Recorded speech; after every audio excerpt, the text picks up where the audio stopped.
Oh, just like Aikawa Nanase always comes back to rock, I guess I always come back to beat 'em ups. There's a reference for you. Hello, everyone. We got a new scrolling down the belt Monday, yesterday. You right? That's when I put it out, right? And so we're gonna do the two games that are happening? That's a weird way to put it. That I covered there. Hello, hello, hello, everyone. So I have good news. We do have a Discord as of this weekend, as promised. It exists. Now, the real question is did the command that I was able to test working for Twitch, does it actually work on YouTube? Because it's not as difficult, or it's wow, it's more difficult to test on YouTube than it is on Twitch. Hi, Red Spectra. Let's test. I am typing into, excuse me, the YouTube chat, !Discord, and it does nothing? Question mark. But on Twitch, if I'm not mistaken, let's just see if I'm right about this. It does things. Great. Fantastic. So something, let me do some real-time debugging. I can also just paste the stupid link in there. But I really would like to know, like, why this is a thing. Let's see here. Command source YouTube. Command type message. So yes, this is, yeah, loading symbol, right? Let me just try one thing. Sorry to do technology maintenance live on stream here. But I feel like I can fix this so people can self-serve. We love self-service. Let's see here. No worries about attention being pulled away. It's no problem. I would say we're going to be here all night, but we're not going to be here all night. That's insanity. That's just insanity.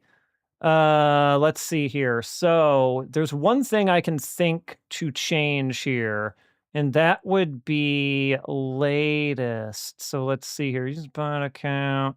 Fall back to broadcaster. Let me just try this real quick now that I've saved my changes here in streamer bot. Wow. Okay. I love it when technology works, which is to say it doesn't. So let me just do this. Let me just give it to you. I'm not particularly advertising the command anyway, so I don't think too many people are going to hit it. It is invite only, but that's really only just because I don't want to deal with it being publicly discoverable and just having like complete randos coming in and, you know, breaking the furniture and messing the place up. Of course, I trust everybody here, though, so feel free to join. As long as you have that invite link, that should be all you need. We could use a few more people in there, to be honest. We got a few. We got a few people who are on the Patreon, because I linked it up to all that stuff, and so we need some more people. Did that not go to the YouTube? That should have gone to all. Is stupid combined chat being stupid? How about that? How about that? That should have gone to all, but whatever. My tech problems can wait for another day. I might have to do like a private, like unlisted stream with nobody here, just so I can test my own goddamn commands in the YouTube chat. Twitch is nice because you can always just go to the chat even when you're not streaming and test your work. YouTube, not as much. You actually have to have an active stream, even if it's private and no one can see it. So a little inside baseball there that ultimately doesn't matter to anyone, but That is why nothing seems to, well, I actually don't know why nothing ever seems to work for me in YouTube. Hopefully I can figure that out. But there it is. Feel free to join. We got lots of channels in there. So almost anything well, not anything you could want to talk about, but most things that people who come to this stream would want to talk about. Let's put it that way. All right. So we're going to start things off with a question. So we got our games today. Here's the first question. Question number 1. Y'all ready? Question number 1 is, which version of Rushing Beat do we play? Do we play the Japanese version, aka Rushing Beat, or do we play the North American version, Rival Turf? So we're gonna you don't have to have a reason. Pick. Red Spectre, 40 streams in a row. That's 40 streams is a lot of streams. That's a lot. I was gonna say, have I even done 40 streams, but I guess I definitely have, haven't I? All right, so we've got one. I guess I could do a pool. Okay, yeah, this is, I like the way Starlight Midori Land is thinking. We go through Rushing Beat, and then we do a little teeny tiny little bit of Rival Turf right after that. I'm down for that. I think that's a good compromise. Besides the character names and besides the character and game names, there are apparently little differences. I actually had someone in the YouTube comments really enlighten me in saying that they actually changed the way Build's kick works to where it's like loopable. I didn't have time to play around with it, so I haven't really internalized what they're talking about yet. But apparently there are some slight differences between the two. So fundamentally they're the same game, I would say though. You know what? I like Russian Beat. Russian Beat's a good that's a good take. All right. So Russian Beat. All right. Let's get this stuff going here. We're already showing the right thing, it looks like. Good. Very good. Oh, there's codes for the enemy names?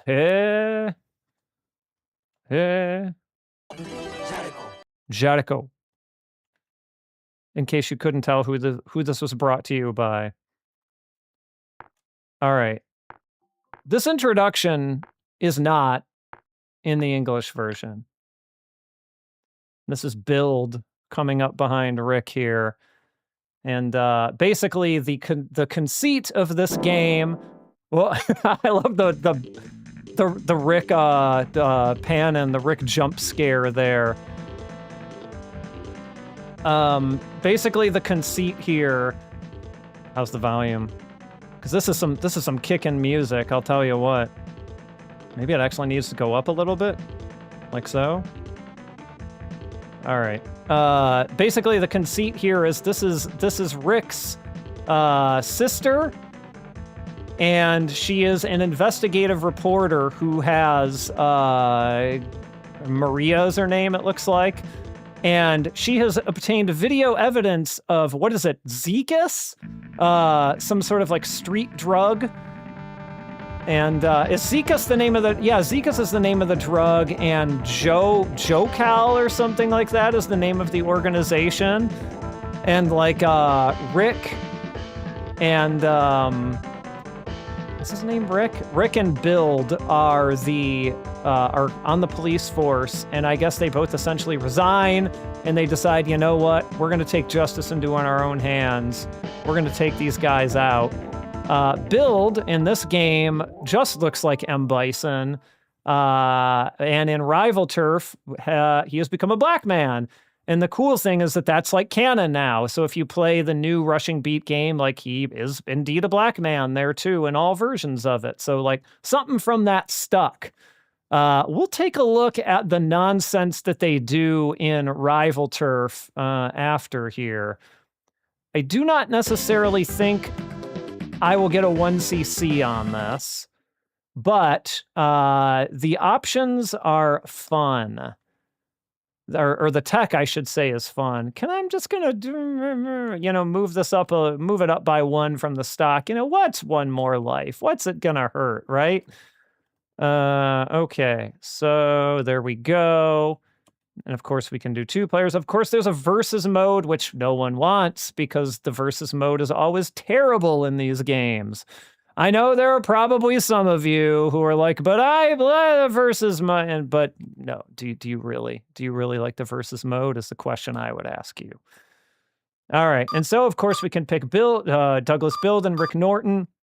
Apparently they made him a little bit better in Rival Turf, but in a game where grabs are so strong, we'll get to that in a minute, you would think that the grappler, the big man, aka Douglas Build, would be a better character.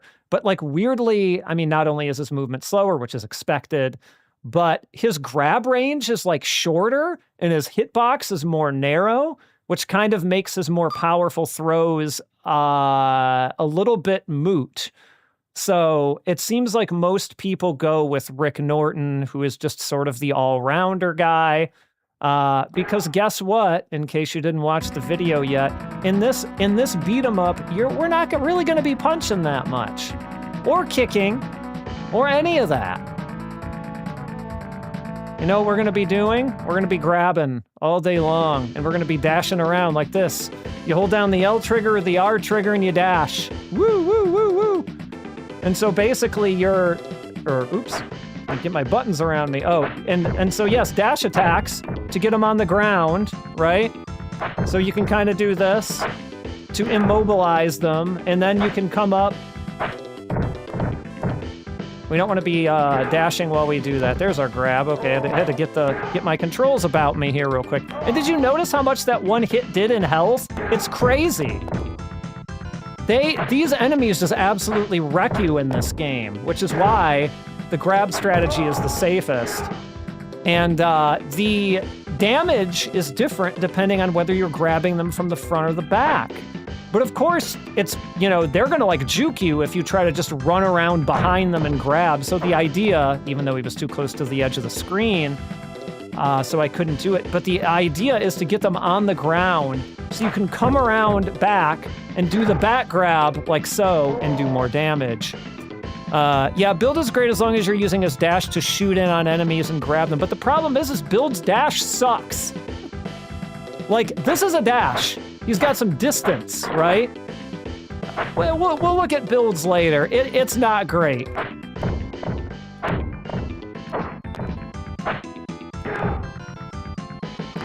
See, trying to get behind him without doing the sliding attack is a little bit challenging sometimes. I mean, even a front grab is fine. Like, front grabs are good, but they just technically do not do as much damage as back grabs do. So, like, a lot of the game is just gonna kind of be this. Like, not so much this. Not so much, punching. We're not really gonna be doing much of that at all. We're not gonna be going up to them and doing this, because they can really easily interrupt your strings. This is one of those games where it's like enemies can just decide right in the middle, they're like, nah, I'm gonna interrupt this. Your combo, it means nothing. Let's go, Norton. See, kind of go. The dash is really what's important here. Like, otherwise you're just kind of chugging along. No, that's the thing though, right? Build's power bomb is very satisfying. I will give you that. It's incredibly satisfying when he does it. We'll pick Build when we do Rival Turf. How about that? And the thing that drives me nuts is if you knock him down close enough to the edge of the screen, you can't get in and do the grab, because it just like counts them as being like outside of the screen. What does that say? The National Edition of the City Times? All right, we got ninjas. Ninjas are here. See, too close to the edge of the screen. Once again, too close to the edge of the screen. So like these guys will just be camping you sometimes, so that you can't grab them. Oh, Hello.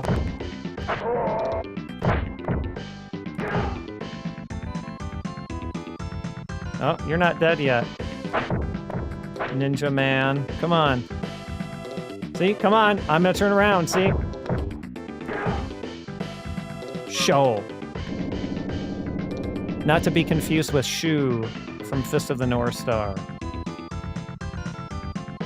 By the way, I said last time when we did the Fist of the North Star fighting games that I was going to cut up the stream and use that as a video. I wasn't really happy with how much editing I would have had to have done to make that work, so I actually just decided to write a script and re-record, you know, with new footage, a video about that. So I'll probably have that out within the next week here. Not that y'all who tuned in, you know, you're not really going to learn too much new. I should really be letting these guys get closer on screen. Because otherwise it's just, we're just sliding all day, and what are we even doing here, you know?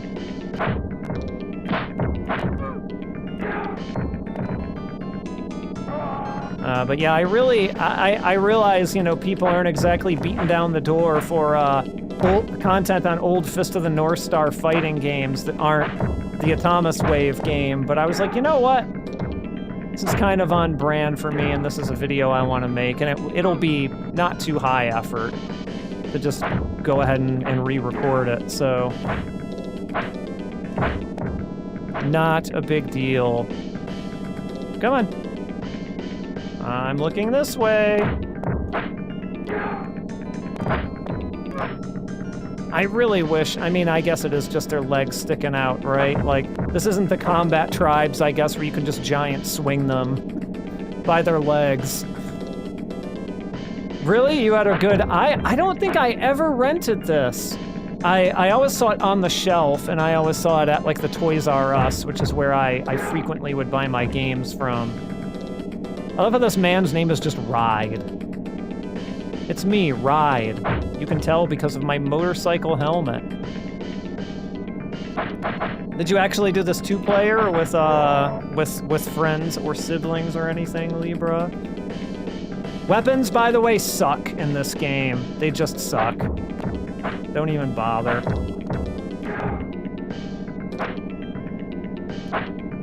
They are not worth it.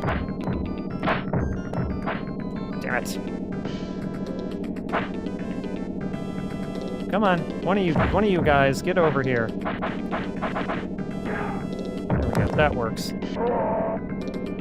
He's not okay. He's very much not okay, I'm afraid. Butchie's having a bad time. Mostly because he does stuff like that.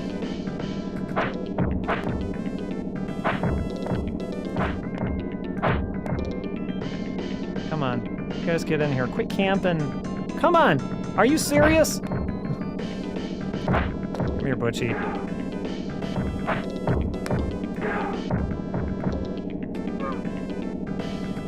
Yeah, I mean, this is as decent of a game to play solo as any, I would say.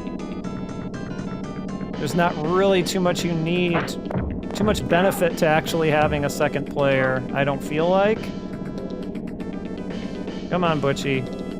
Little bit more in here, buddy. I just hit him with the knee that time. Butchie's got too much health. Come on. Come on, over here. I'm not looking. I'm not looking. There we go. One more. One more! One more, Butchie. Butchie should be... Seems like it should be the name of someone's dog, and not the name of a man.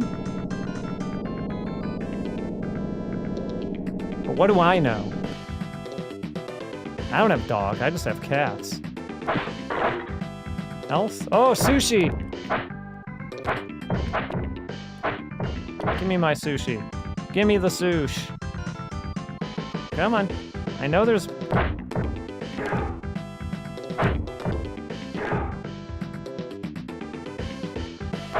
And I'm curious, for those who have played it, I assume, yeah, no, that's not a good name for a cat, I don't think. So these karate guys throw you a little bit of a curveball. They've got some different movement options from the other guys. The kamikaze. Oh no, that wasn't this guy's name. That was the. Oh, see, check that out. Look at how much damage that did. Look at how much damage this jumping kick did. It's craziness. Kato. So, like, you can't really make many mistakes in this game before you suffer for it health-wise, is the thing. So, like, this is kind of a shockingly... I'm hitting the wrong button, aren't I? Yes, I am. It's kind of a shockingly unforgiving game, I would say. If you're really trying to, you know, one credit clear it. Did anyone who played this game... I assume most people would have just played it like this, right? I do not think that in any way it's obvious that what you're really supposed to do is be dashing around and grabbing people for maximum damage. Like, I had to do a fair amount of research on this before I was made aware that that is sort of how you're meant to play it.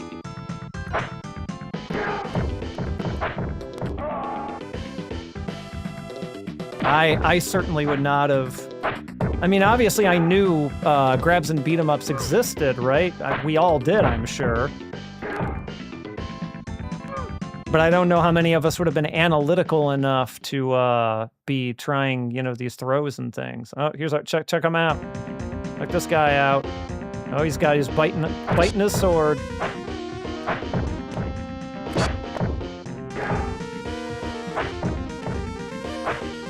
Oh, going. There's another guy. I was gonna say, I know you were off screen, man. I saw you.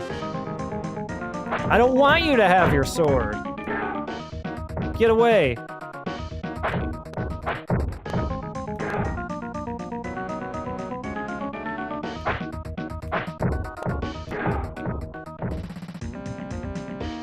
Oh, okay, so maybe you were a little more attuned to the grab mechanics then. That's cool. I was just not that smart when this game came out, I'm afraid.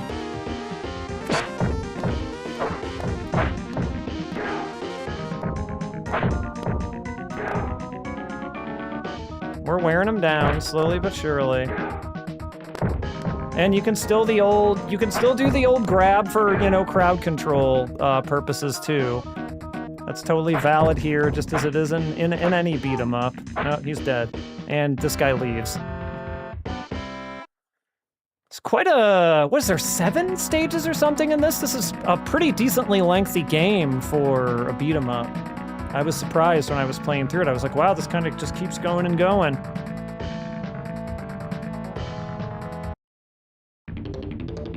We're at the stadium. Do baseball!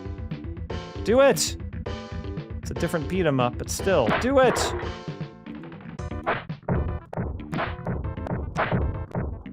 Man.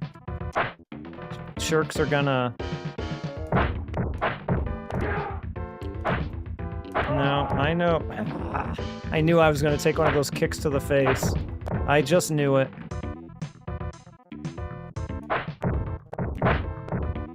And now I cannot grab you. Okay, good. I got you enough on screen. Oh. Yeah, basically, when a dude's jumping, like, get out the way. That's kind of my rule for this game. Oh, dynamite. We got those dynamite throwers. Oh no, oh no! It's your fault! Okay, that's fine, as long as you hit him, I don't mind.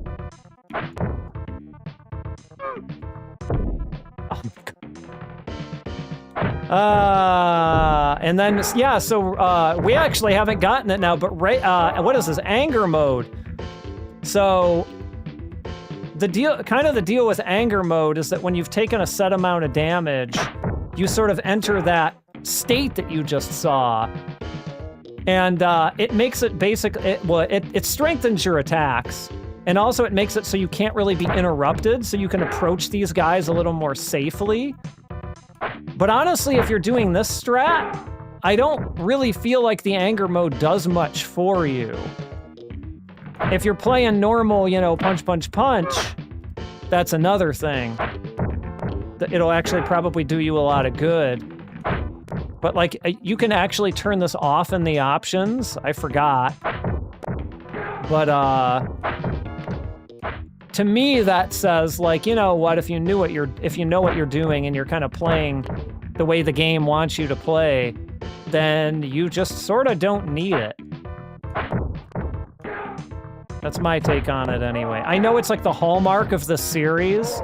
Like, I'm pretty sure it's been in every one. Oh, look at this guy. Check him out.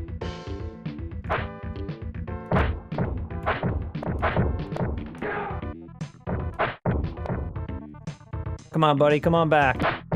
That's gonna knock you off screen, but... Ah!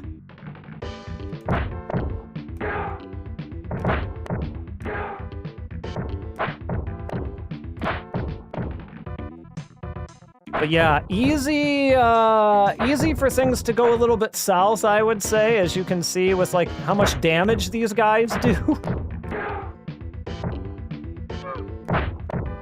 He's still okay. He's still all right.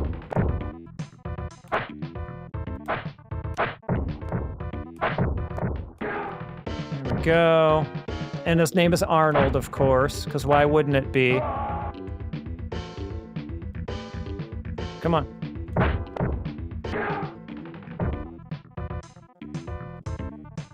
Come on, Arnold. Let's go.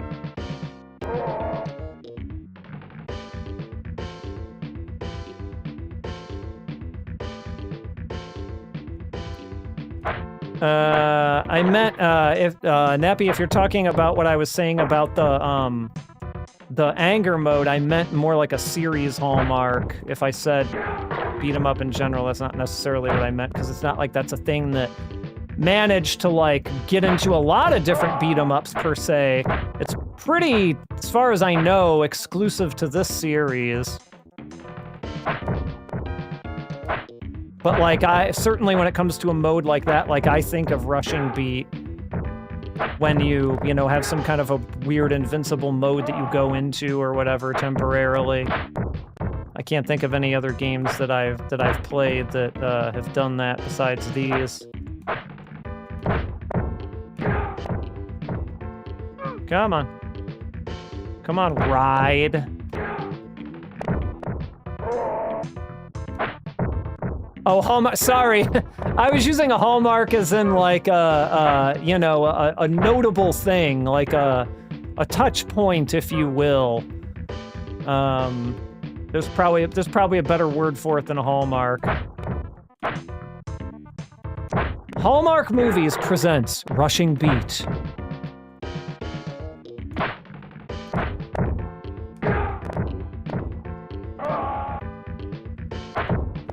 I am unsurprisingly, I do have friends who are unironically, like, love the Hallmark Channel and just sort of eat that sappy stuff up. And more power to you know, like what you like, but no thank you. Maybe if it was about Rushing Beat, though. If it was about Rushing Beat, then maybe you got me. Oh man, we got Arnold and... Ooh.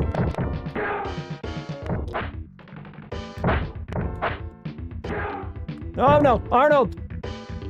Ah! Alright, that's one life. Yeah, when you get certain arrangements of enemies, it gets pretty rough. Especially with the amount of health that they do. It just gets... Things can go south pretty quickly. Oh, that's what he...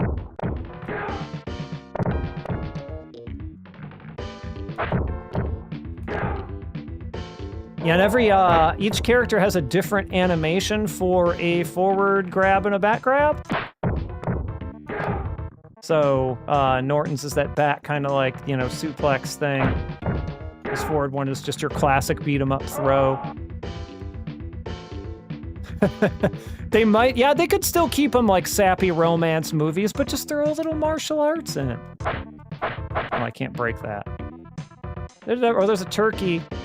The old, well, I guess the final fight one is what? It's technically a chicken and not a turkey, is that true? I think so. I think they call it a chicken in in the text. Oh, in the text and final fight. Wait a minute for that turkey, though, until our buddies are gone here. Slick? Is his name Slick? Slick the ninja? Or no, is Slick the other guy? That's Ride. We all know him. Who could forget about Ride? Or is that Slick? That guy seems more like a Slick to me, not him. Oh, that's like Dio or someone. I saw it for like just a second. Go on. Slick has got to be that other dude.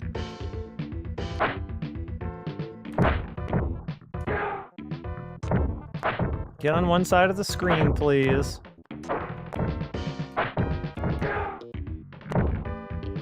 But maybe not that side. I was gonna say, I know Ride's still back there. This is the guy I'm worried about, right there, him. He does have tenacity. He is not, in fact, a quitter. Ah! Come on. Okay, that's right. Yeah, that's fine. You go ahead and back jump. I got no problems with that.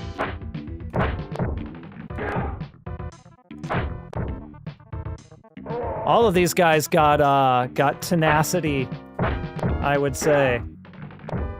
Give me that turkey. Slick, is that you? Is that you, buddy?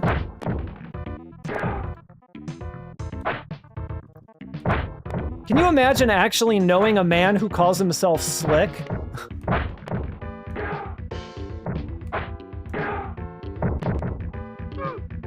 I feel like that is only a thing that happens in TV and movies. It has to be.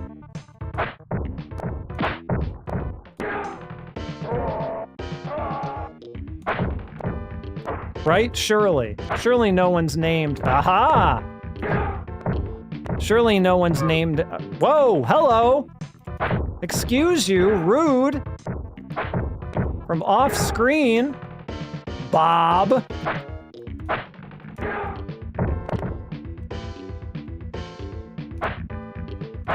Let Bob in. Bob's gone now. Doesn't matter.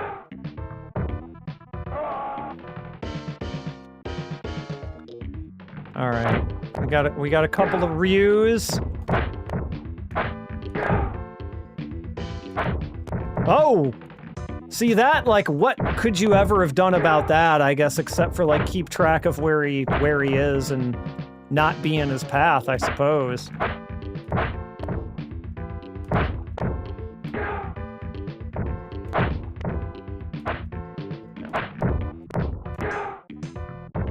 I was gonna say, I know there's a Ryu back there somewhere. Oh, what? Nonsense. And your slide goes way further when you're in anger mode. Is there? There's a full remake of it? Wow. I was not aware of that. The things that people have remade these days, I tell you, it never ceases to amaze me. What? How come you didn't fall down? Come on. Come on. Come on, come on, come on, come on, come on, come on. Ugh. Oops, did not mean to do the knee. The knee does like almost no damage. Unlike that. Slick. Come on, buddy. Nope, not back that way. This way. These enemies are such trolls in this game, I swear. Like, you think that they're bad in like Streets of Rage or Final Fight? I swear, they are the most conservative. They have the most conservative movement towards you that I've ever seen in this game. Boss time? Was this the guy with the truck? What? Sir, what, that killed me? Are you serious? And then the truck comes back again, I think. Oh, because he does that.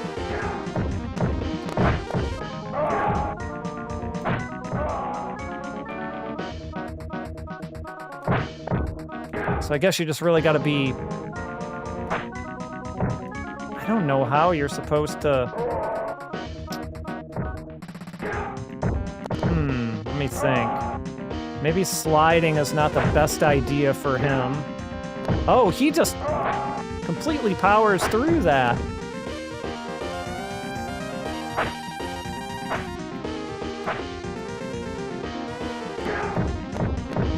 Maybe just dashing up and grabbing him, I feel like, instead of sliding, because he's just gonna do that, right? I mean, he's already eaten through a couple of lives, so the damage is, I guess, already done, but... like... And then we can hit him when he does that.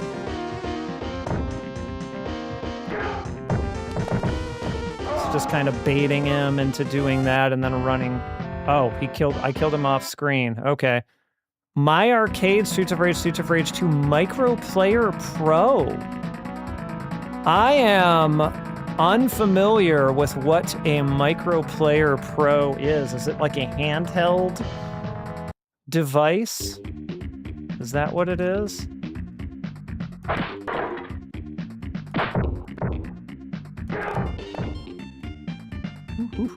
See, look at that. He just moves back. He's such a troll.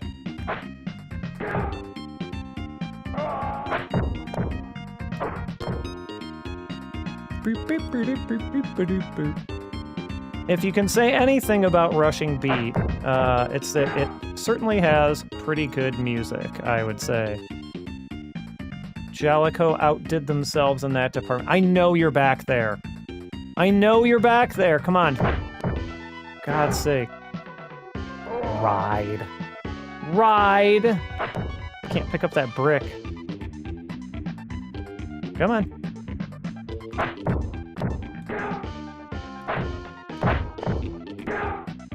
I was gonna say, his punch is gonna connect, isn't it?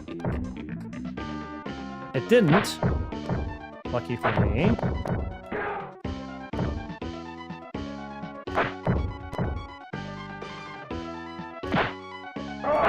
No, he's dead.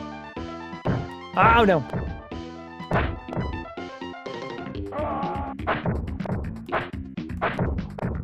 Damn it, Slick. Fall somewhere closer to screen, please. Or closer to the middle of the screen, please. Thank you. One of those little scaled-down arcade cabinets, like the Astro Cities, I see. Are those... I assume that's like a Sega licensed product? Not that I'm not the cops or anything, I'm just curious.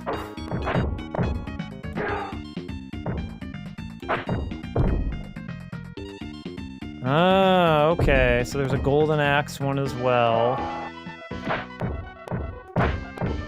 I feel like there's so much of this stuff that I just don't really hear about it much anymore. Like, it's hard to, like... That was close. Okay. Shirk. His leg must have just been over the line enough there. Call me! It says, see? That must be his favorite Yoshi Levinson single. Call me. Okay, you... Bob. Outrun as well. Okay, so they're putting stuff on there that, like... Was that, like, the console port of Outrun and Golden Axe? Was that, like, the Mega Drive port of those? Or was it actually the arcade versions? Because we got, like... The others were consoles, so, I'm not... Two Arnolds! How can there be two of you?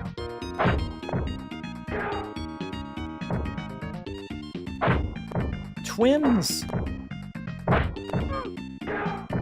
Except who was the other twin? Wasn't that Danny DeVito? Was that Danny DeVito? Or was that someone else? It's been a long time since I've seen that movie.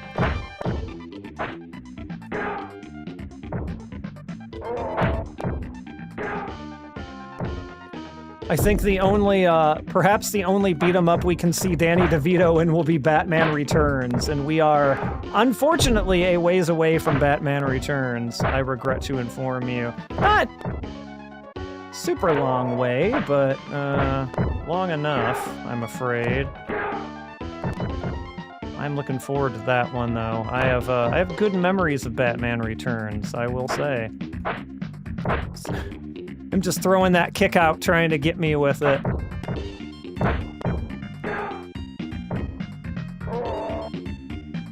Everything else has been Genesis. Okay, so it's probably safe to assume that it's all the Genesis versions, which is fine. Just curious. Oh. I did not. I want to. I like those Spider-Man movies. I didn't. What did it just come out last weekend or something like that? Just haven't had the chance yet. I want to try and get around to it though. What did if anybody saw it, what did you think of it? I mean, all the rest of them have been good, so I assume this one also will be good, but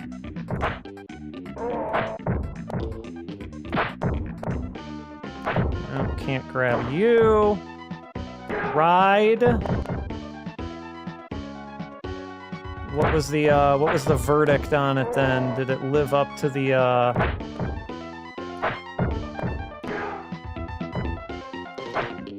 Oh, you haven't seen it yet either. Okay, I see. Yeah, I have heard nothing but good things. I was never like a huge... I read some Spider-Man growing up. I was around for the Maximum Carnage arc. But I was sort of a fair weather Spider-Man fan. I was more of an X-Men guy, if I'm being honest, but I enjoyed some Spider-Man from time to time.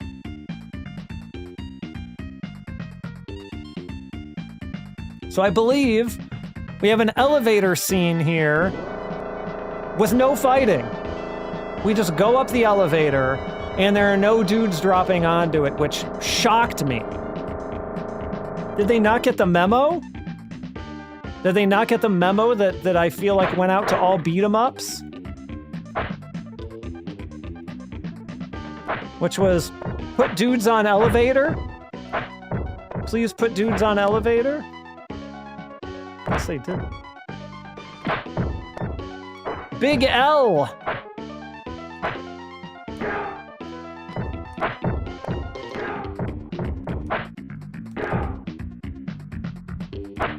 Yeah, if you're feeling brave, you can just do walk-up grabs on them, but they can knock you out of those, so I try not to do it all the time. Yeah, why? I wonder if they felt it's like, oh, we got to put an elevator in here, but we don't wanna have people fight. It's like, well, then why even bother?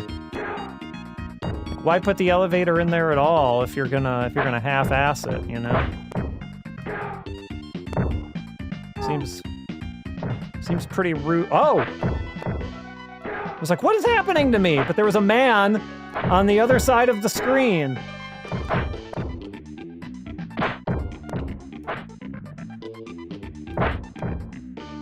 Come on.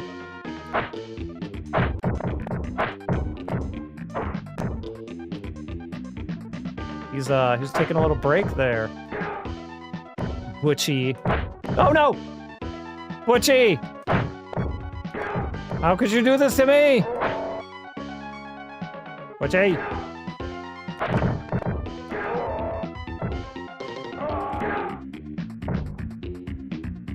Don't want to lose another life, Butchie. Come on. Look at him! Look at him hesitate!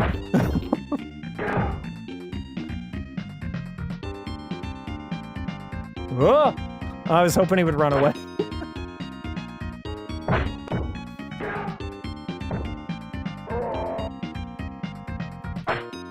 Oh man, the numbers that they're throwing at me here. Nope. Ah! God damn it. They're gonna chew through my first continue in like no time flat. That's what I really like. I feel like a 1cc is really a tougher thing than it looks like in this game. Like, it seems so easy, right? All you're doing is sliding into guys and knocking them down and doing the grabs. Like, how hard can that be? But you take so much damage from hits.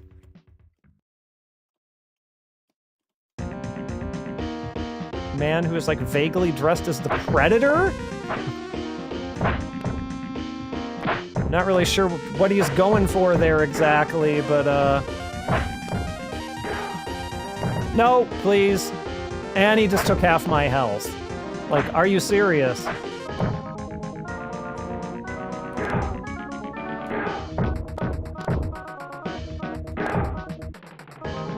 We're just gonna get as many free grabs as we can while we, and he's doing a thing up there! And we're almost already down to continue number 1. I'm sure there's a little more strategy to some of these guys than I'm probably aware of, and so it's on me, really, but I definitely did not 1cc this for the recording, that's for sure.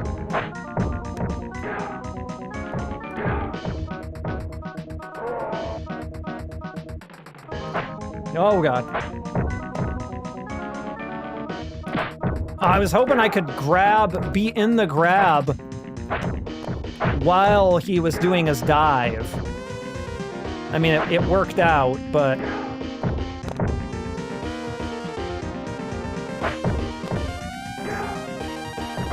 Oop, slid right under him. I'll take it.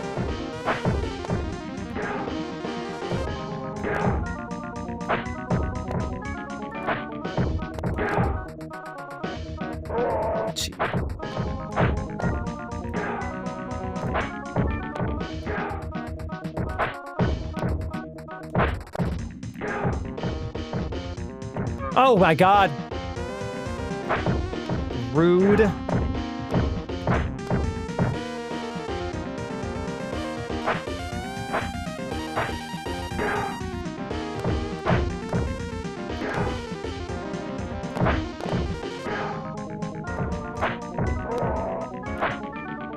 Who was that? Oh, that was the boss. Okay, good. Helicopter!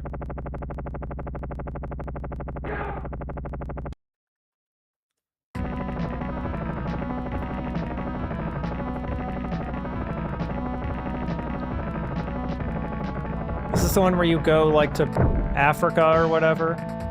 South Africa? Which is apparently where Jokal is. It's hilarious how much they embraced the story in, the new Rushing Beat game, like, almost too much. Like, they take it very seriously. And it's sort of hilarious to me.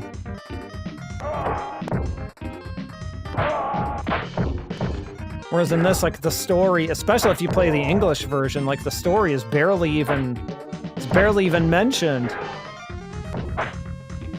Like, if you're playing the English version, you probably have no idea what the hell you're doing or why you're doing it until the very ending.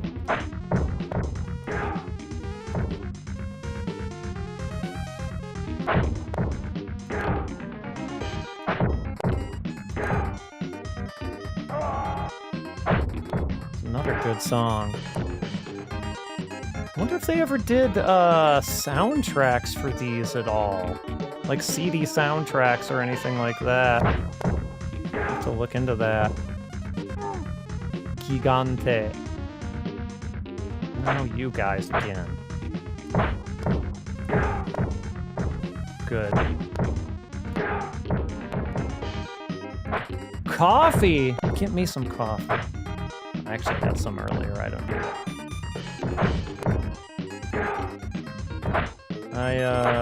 I'm not always a dessert guy, but after eating dinner before the stream, I wasn't an evening coffee guy either, only every once in a while, but I had a scone and some coffee, and it was a good decision. Good decisions all around. I'm usually an afternoon cup and a morning cup person. Oh, that's right, you can throw me. That's why I don't walk up grab you. I knew there was a reason.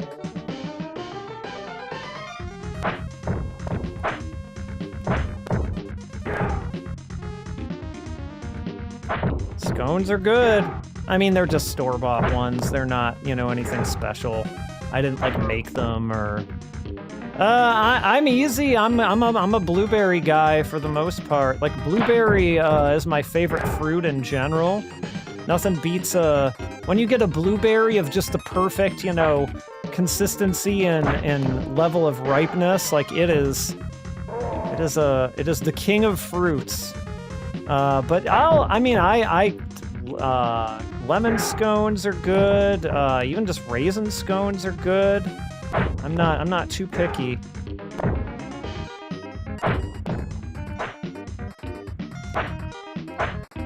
Whatever is around, I will eat.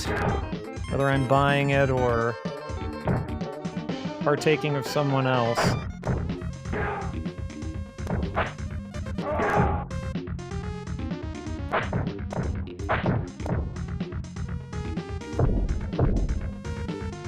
But yeah, especially if there's coffee involved, I'm kind of a sucker for dessert stuff.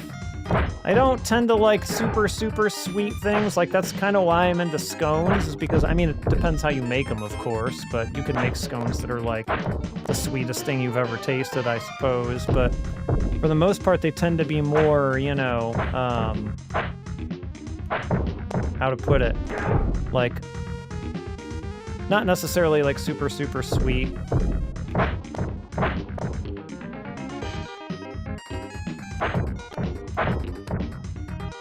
Come on.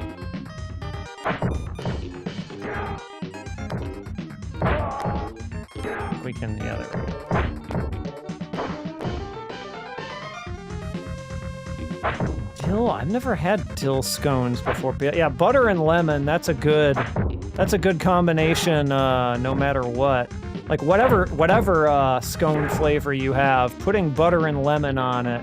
Like, are you talking about like lemon curd? That stuff is great. I love it. A fantastic way to dress up a scone. Come on. No scones for you, Ride. Not if you keep that up.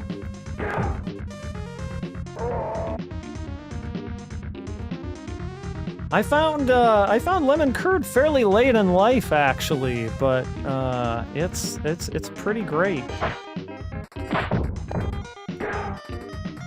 Health, please. Oh, dynamite. Yeah, very little health. He's chef extraordinaire. Believe it. I am definitely not chef extraordinaire. Cooking is not my forte. I'm not terrible at it per se, but I do not do anything special, that's for sure. Or that requires, you know, very much skill.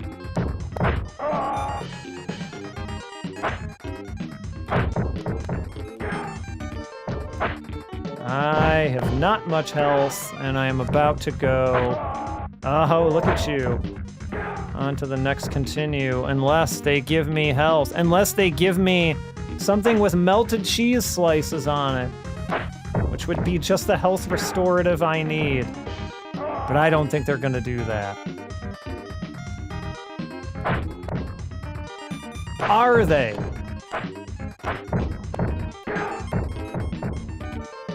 Come on. No, you're too close to the edge.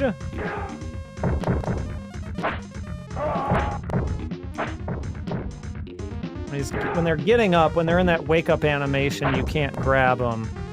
So you gotta try and do it while they're down.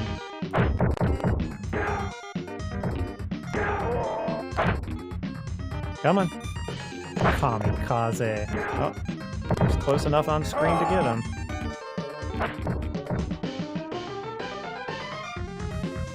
Come on. Come on, come on, come on, come on. Hey, come on, come on.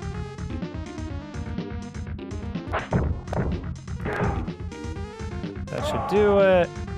Still hanging on. Come on, turkey, turkey, turkey. Grenade! Useless weapons. And they give me these three guys, which are just, this is like the murderer's row here.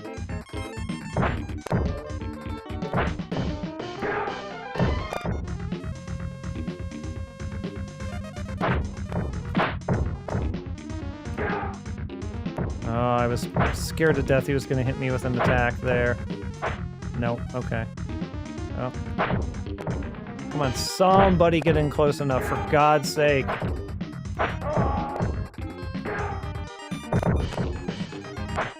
No. No! Arnold! Alright, let's continue number 1.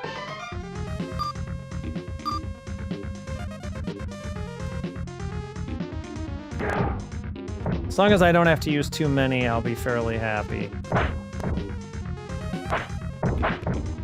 Stupid Arnold with his stupid grabs. He was baiting that. He was baiting that. We got like a real fighting game player here. Come on.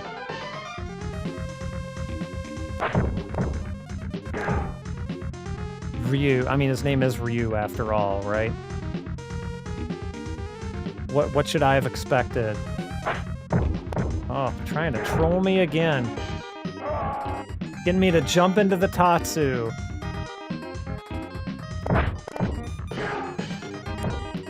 Ah.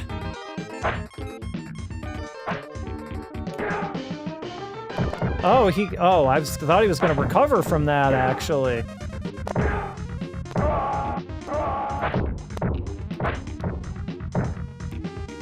I should have known better than to try that.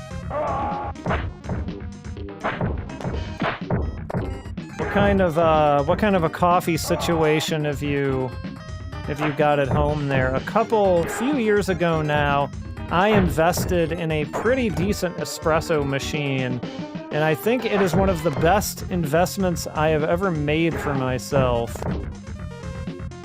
It was not cheap, but I would say it's paid for itself by now.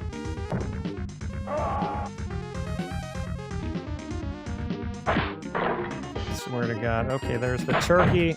Yep, see, that's what happens when you try. And the turkey was right there. Isn't that how it always goes? So now I'll bide my time. In case I take any more damage from these jerks.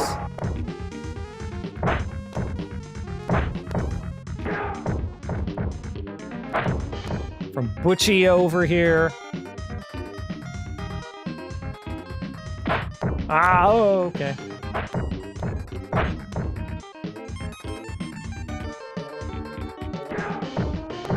Get over here, Ride.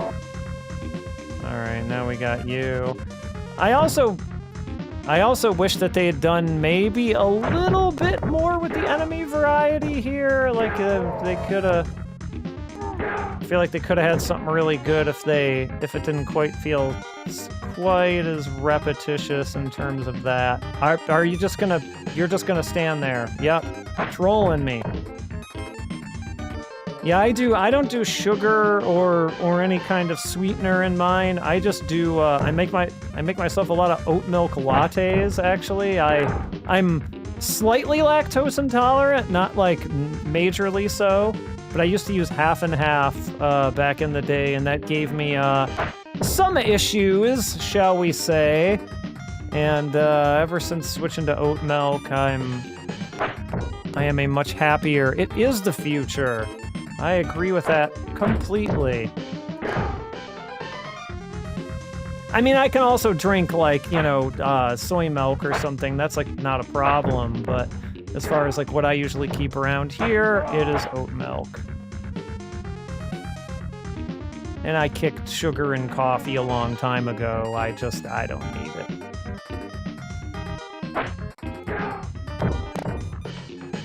Way back years ago when I started drinking coffee, I definitely did, like most people probably do, like a lot of cream, a lot of sugar, and eventually the sugar became less and less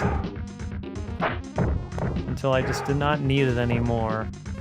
I started drinking coffee because I got a job working downtown where if I wanted to get back at any kind of a decent hour, I needed to get a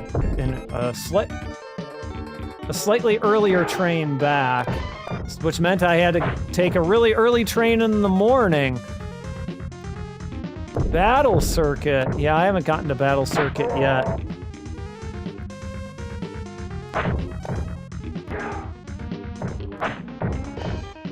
It is definitely on the list, that's for sure. Those are breaks of going through it chronologically, like you're kind of stuck with what's in front of you to a degree. Sometimes that works out well, sometimes not as well. Because you definitely get some stinkers in a row sometimes, or some unknowns, which is, you know, people tend to be a little bit less engaged with. I think people know Rushing Beat to a degree, and people seem to have some fondness for Mutation Nation, too, which will be coming up sometime after this. Corner store used to have chocolate oat milk. Yeah, I've seen that there was chocolate oat milk. Oh no, I don't work nights. I work a pretty normal hours job. I just more meant like, if I wanted to get home, you know, by like 6 o'clock or whatever to have dinner at that job, I had to, and I was taking the train at that time, I had to go and like, you know, get a really early train so like the hours would work out, basically. I do most of my work from home now, so that is a past thing for me. Oh yeah, that's exactly the kind of oat milk I'm talking about, Maddie. Like the one that really, really foams up like a lot. That's exactly what I mean.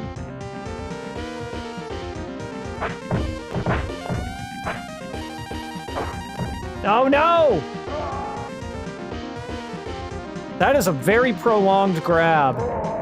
Holy cow, he had me in the air for like ever.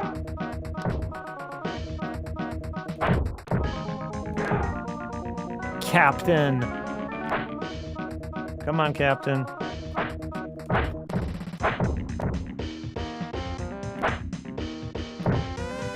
Yeah, I have my espresso machine is kind of like a fully automatic one, so it's just like, you know, what they would call bean to cup, so like I don't have to like manually froth it. I just put it in the thing and it like just dispenses. So I have to do as little work as possible. It means I can't do latte art or, you know, anything like that, I suppose, but I'll leave that to the professionals.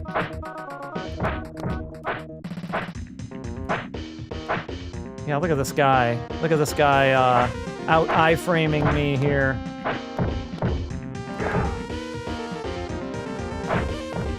Wait, where did it... Did you see him just...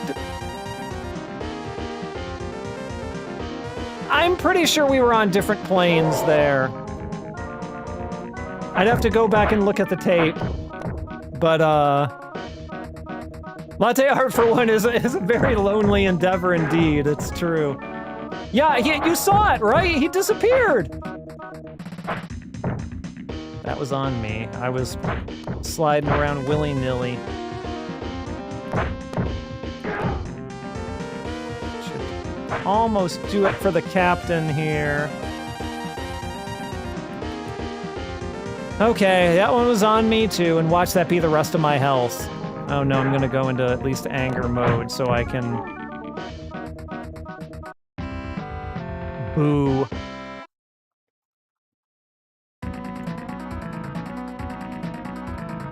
This oat milk latte is for you, Butchie.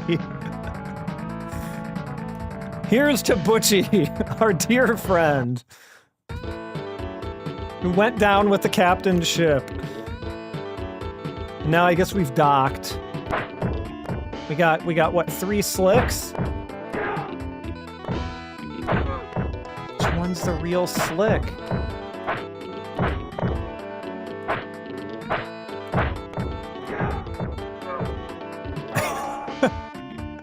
Which he did, yes. Which he did, he died doing what he loved.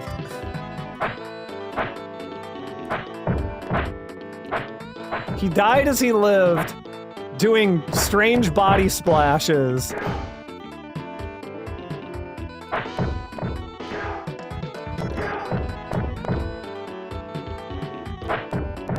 Ah, yes, okay. I guess I really gotta space... Ideally, I should space my dashes on him better so that I won't necessarily get hit by his jumping kicks.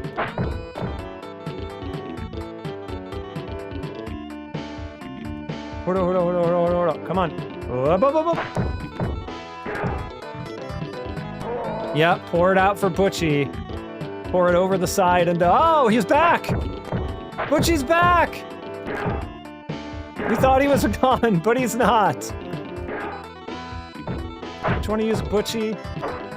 That's Big L. This is Butchie, right? Oh no, okay, somebody punched.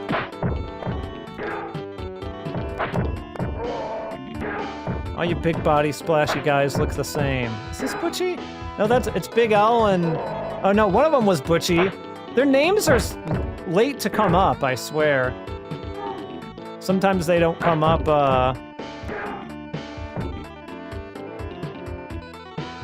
Right? Yeah, that's why it's called Rushing Beat, because Norton moves around like this. Rushing Beat is like, just stylistically speaking, I feel like a way cooler name than any of the myriad of names that they gave these games in English. Surely we can all... And I walked into Arnold's throw. Ah, it's tough.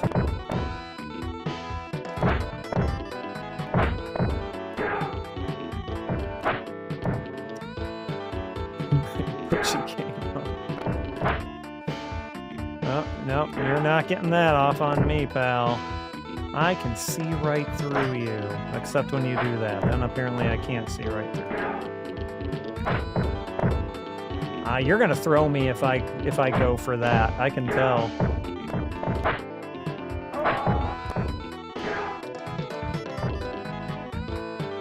Maximum Carnage is gonna be, because that's a beat 'em up, so I'm eventually gonna have to cross that bridge. I think I got a couple years till we, not like a couple of years in real time, but like a couple of years in chronology time, before I have to worry about Maximum Carnage, but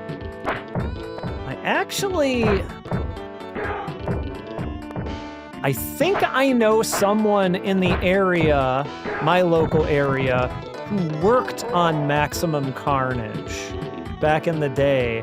And when that game comes up, I may be able to get an interview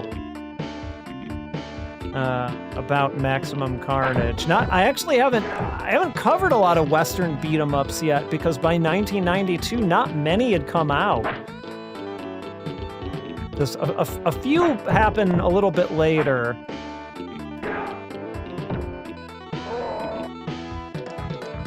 Yeah, Maximum Carnage does, it has its benefits and its drawbacks, right? Like any game, I suppose.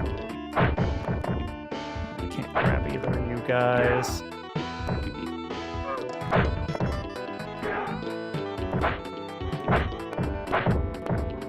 Yep, you I can definitely grab.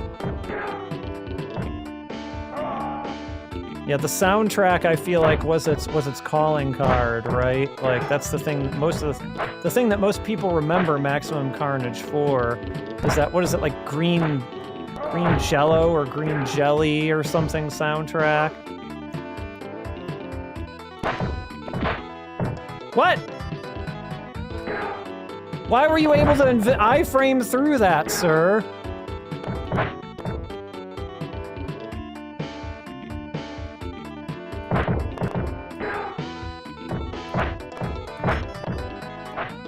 Not close enough. Green jello, yeah. I assume they did. Because it was still, you know, either a Super Nintendo or a Mega Drive cartridge in the end, right? I assume they must have had to. But maybe I can get those questions answered.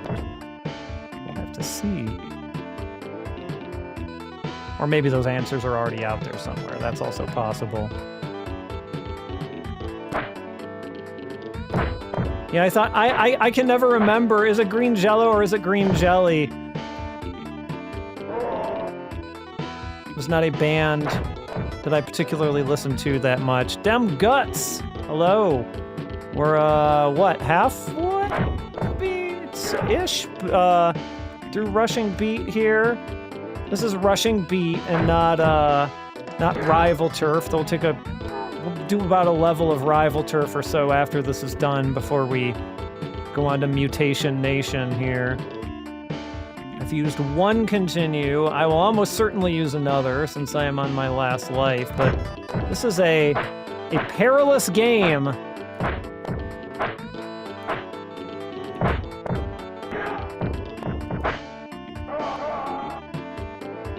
Because you get your life taken away from you very quickly if you happen to catch a stray hit here.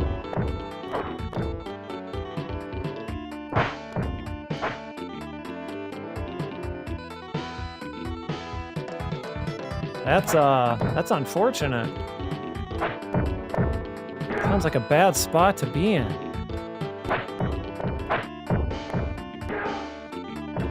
Diarrhea is truly the enemy of us all.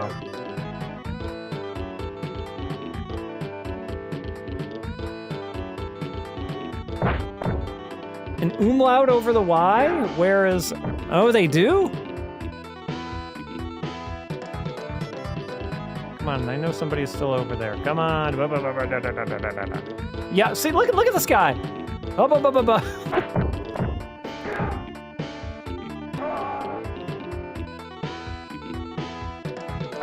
Nope, don't do that.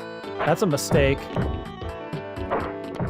I'm just trying to see if this is food. It's a crate with nothing. Like, I don't understand what they were thinking for some of this stuff, because, like, why put a crate and have a chance of it just being nothing in a game that is notably stingy with its health? Nothing crate is a huge insult. It's the biggest insult, you could say. The guy in the other direction is dead. Yep, you do it. You go ahead and do that.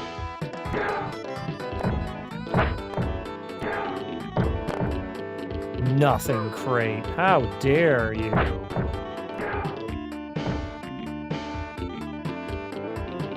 No delicious sushi for me.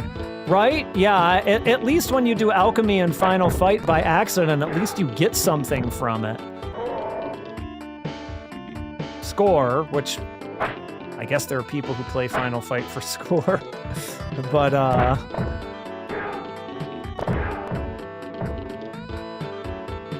Final Fight's a hard enough game to play as it is. Like, I'm not gonna sit here and play it for score, sorry.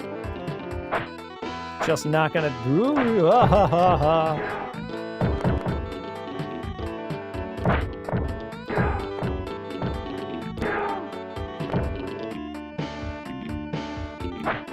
I mean, I guess that people definitely play it for score because that's why alchemy is a thing, so you can get a better score, right?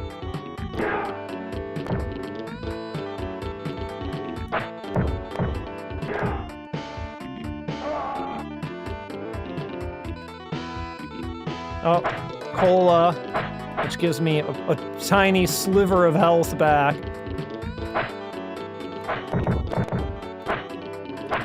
Why did I not make contact with any of you people?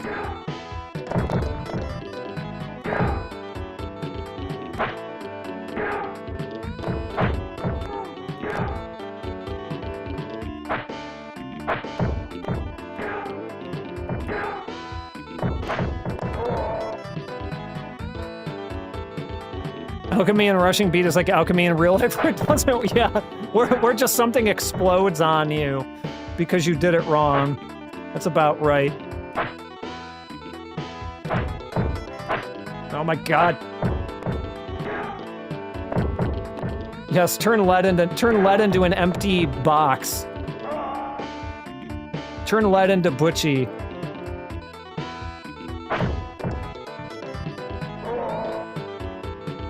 Okay.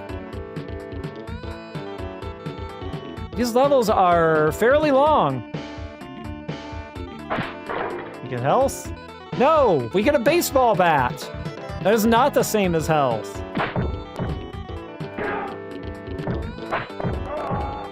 And a poster plugging, surely the Super Nintendo game, EDF.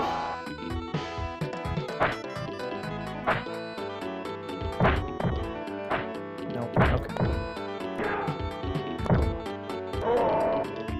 It is Rushing Pete.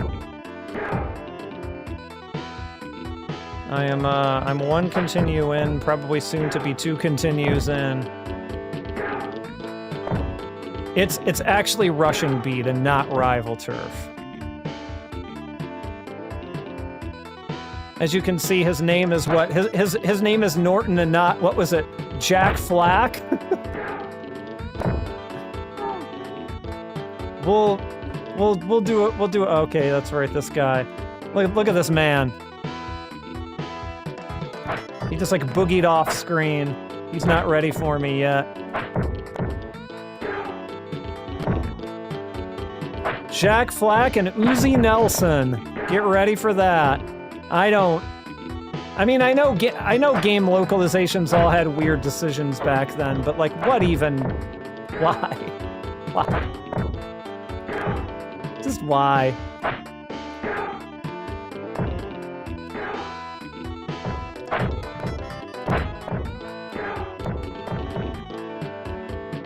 Rushing Turf, that's right. Whoa, hello.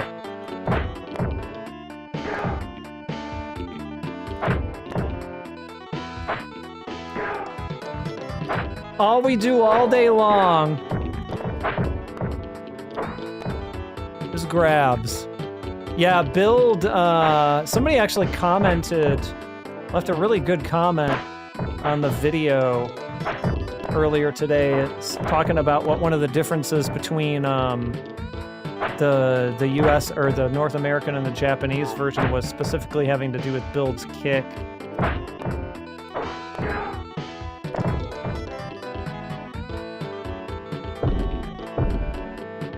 Someone said it was better in the US version, actually.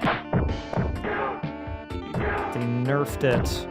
Or no, I mean the Japanese one came out first, I believe, so it's like they wouldn't have nerfed it in the Japanese one, they would have buffed it in the North American one, I suppose. Which is unusual, because normally it's the opposite way, like anything they could do to make a game harder to combat Western game rentals is an opportunity they would take, typically.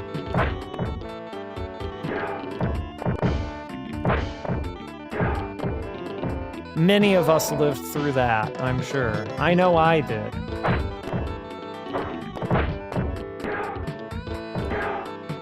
See, Castlevania 3. And other games.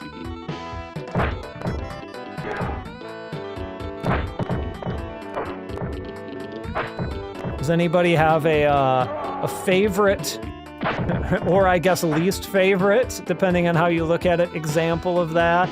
Of a game that was just made like so much harder for the Western release that it's just like dumb? Castlevania 3 is always the first one that comes to mind for me. Look at how fast he runs off the screen.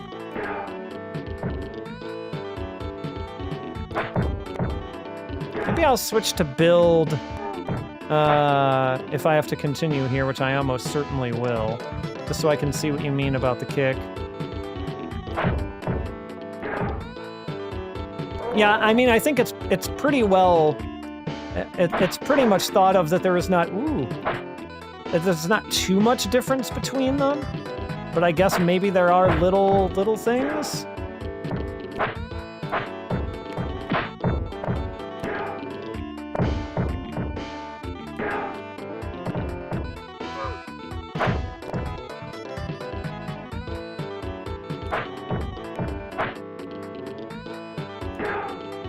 Oh, somehow that did not hit me, and I'm not really sure how.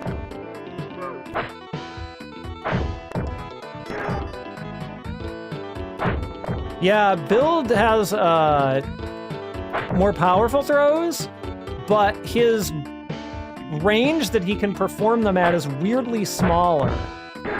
So, like, there's some debate, like, amongst people, like, oh, would I rather have a character with stronger throws and, like, shorter grab range, or would I rather, you know, have the opposite of that?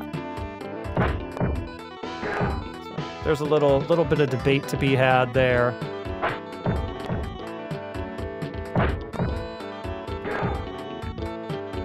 Battle K Road, yeah. Jaleco does have a weird history with fighting games, don't they? Demon Sword make it so difficult. Yeah, I mean, there's definitely some history. I'm not 100% sure about Demon Sword. But there's definitely games where, like, the Western version just, you know, tuned it so much that it's like, what? This game is not even playable anymore. Yeah, it is a Legend of Kage-like, isn't it?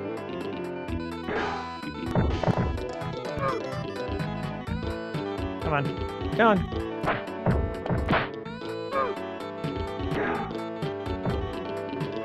Yeah, that's what they always say, right? Oh, here we go. We got finally our boss. I think he did like a spinning, yeah, his spinning thing, right? Yeah, oh yeah, Streets of Rage 3, of course, is a real classic example, right? So I think the trick is you gotta get in on him right before he starts his spin thing, like right. But then, you know, if he's too close to the edge of the screen, it's a whole, you know, weird thing. Otherwise, it's just Battle of the Iframes all over again.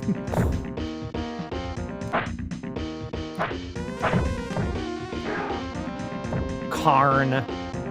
Richard Karn. Is that who that is behind that mask? Is it Richard Karn?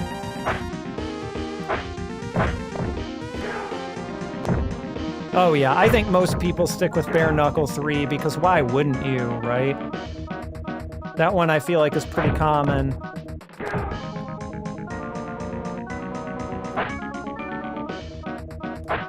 Oh, that was bad timing on my part. I can at least do some walk-up grabs on him while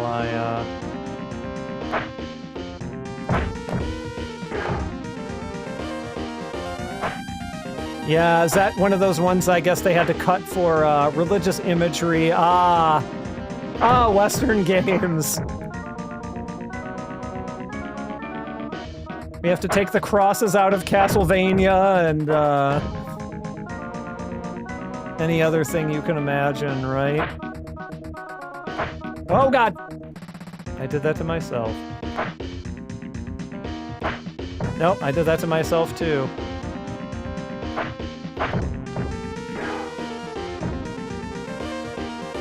Just absolutely whittling this guy down here.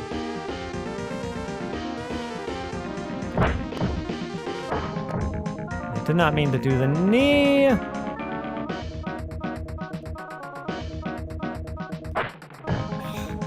Just don't dash on him when he's that edge to the screen. Like, you won't get anything out of it anyway, so why am I even doing it?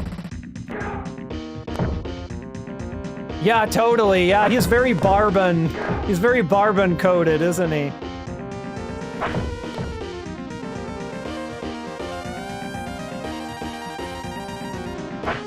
No! Baiting me. Just baiting me. This guy with 1,000,000 health bars. Look at this. It's absurd.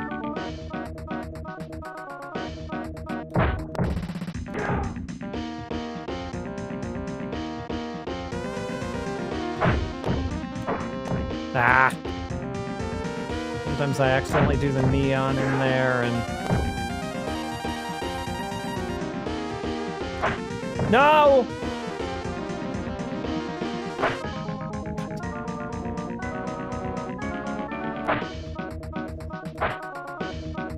Brunette. Not mean to do the knee. Come on.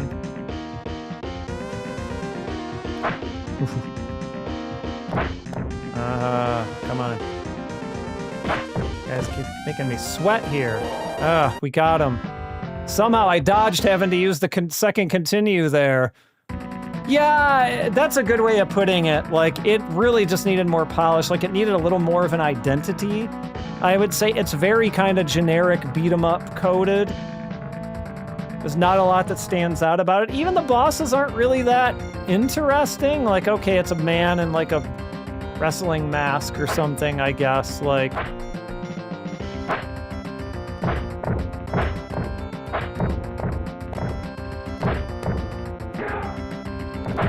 They could have done a little bit better, and you'll see what we get with the last boss here in not too long, too. They got the music right, though. I gotta give them that. I think they did a great job with the music, better than the music in a lot of beat-em-ups. A lot of, like, console-exclusive beat-em-ups, in particular, I'd say. Was it even worse in Brawl Brothers? I don't know if I've ever played that one in the past, and I haven't gotten there for the series yet, so it'll be interesting to see what that ends up feeling like. Yeah, the animations are a little wonky. I won't disagree with that.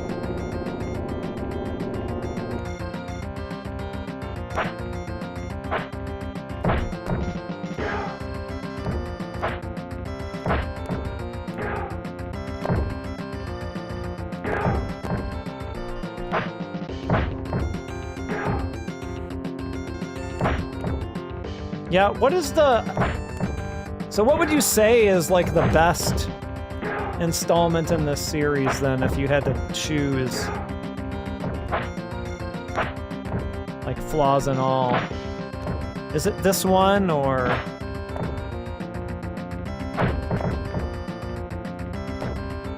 Enemies can definitely hit you out of your combos in this game, which is why I'm just sliding and grabbing. Because otherwise, it's just way too risky.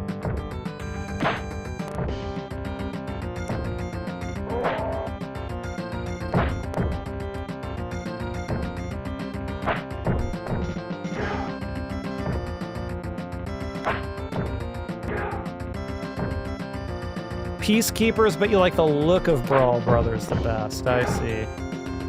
Yeah, Peacekeepers is what... Which one is that in? I did not know he was still alive!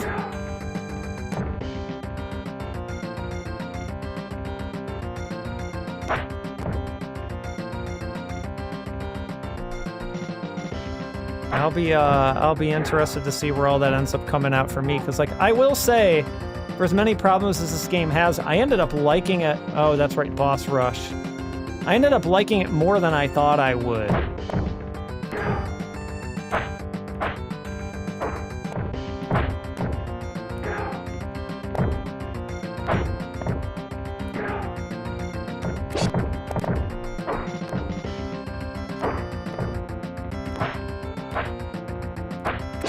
Ooh.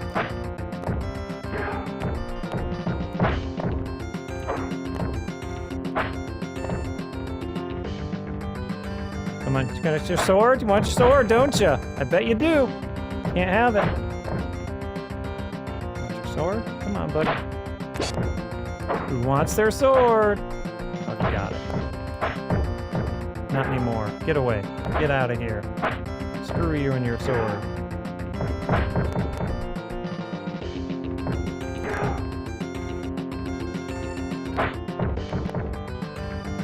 It's a little too far.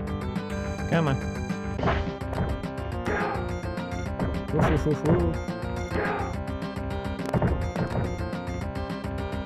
I almost kind of wish that the other enemies could pick up the sword, like Slick. You just get Slick rocking a sword. There we go. Oh, even though he was not the boss of the level, the guy remaining on the screen still ran away. Alright, I think we just... This is the longest level by far, because we kind of do... Not straight boss rush, because we're getting, like, regular dudes in the middle here, as you can see, but I believe we go through something of a boss rush, if I'm not mistaken. Don't remember if it's all of them, per se. Oh, God.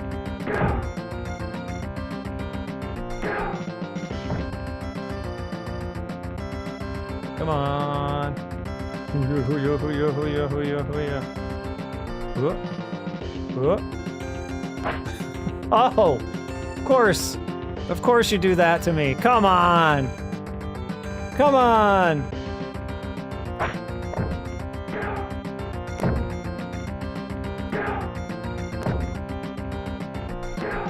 Let's do some loops here. Not doing the grab loops enough, I don't think. We got a wrench. Oh, hello. I don't appreciate that you just came from off screen and did that. Does he? There's a boss that flips you off in this game? Which one is it?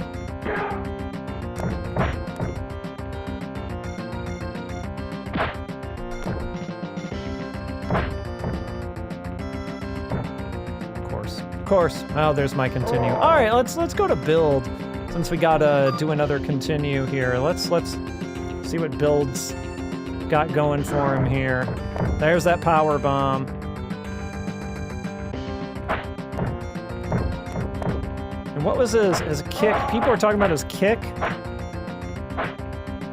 That's his dash. His dash sucks, to be honest with you. That's what I don't love about build.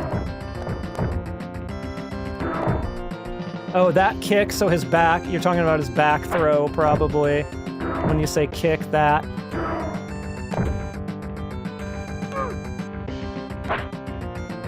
Like, how is that a dash attack? In what world is that a dash attack? That's why I can't really play him. Because I can't get down with that dash. It's not even really a dash. Don't like it. Power bomb is satisfying, I will admit. Down and grab after for groin kick. All right, see, I'm already...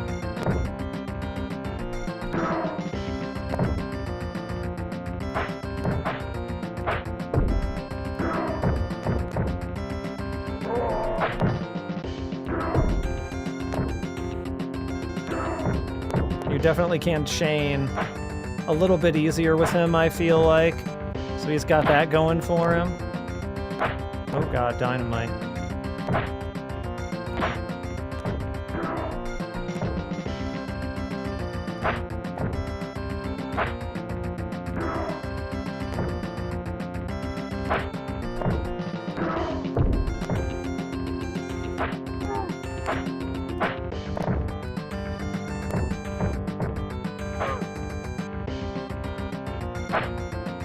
But yeah, I don't know. I think it's his dash that sort of puts me off of him. The rest of him is fine. His grabs are a lot more satisfying, I will admit that. He does dress like M. Bison. He's got that going for him, too.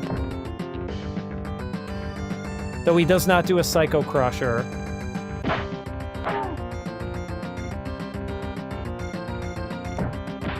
No.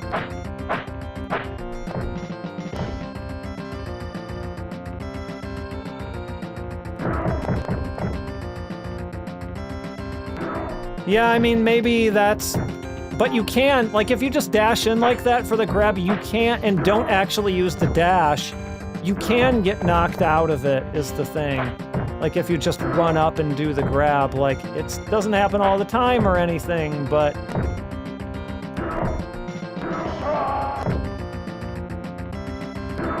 There are a chance of some enemies, like, punching you out of it. What's up? What's up? There goes Butchie again. Ah, Butchie.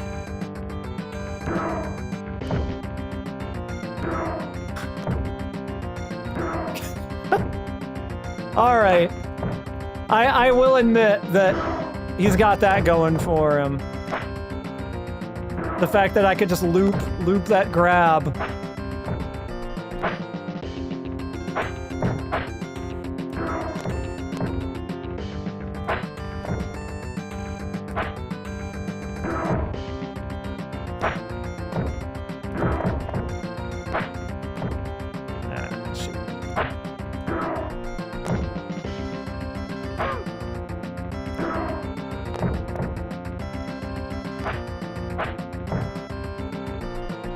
Yeah, I'm so used to Norton's movement with that dash that it's a little bit hard for me to adjust. It might potentially be worth getting used to.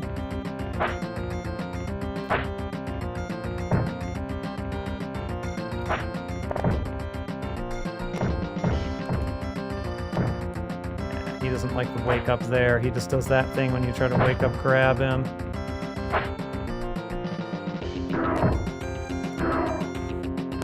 Boom. I don't know why I was able to loop him earlier and not there. Oh, he'd be a monster in a mosh pit.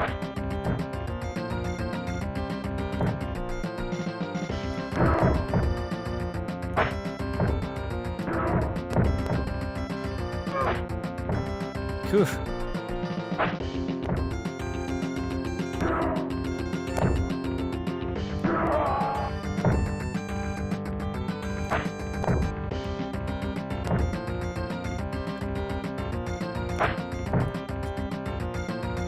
Yeah, he just has no range. No range on that dash. Imagine a dash where you walked up to someone and just went, Can you really call that a dash? Oh, hello. And again, right before the turkey, of course.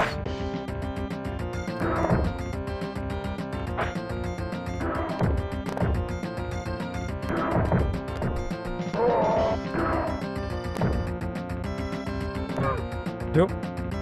Right. Them pits.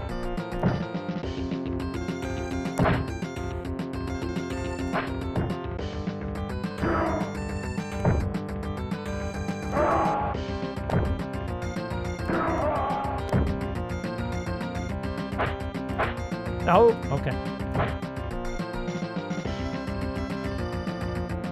Come on.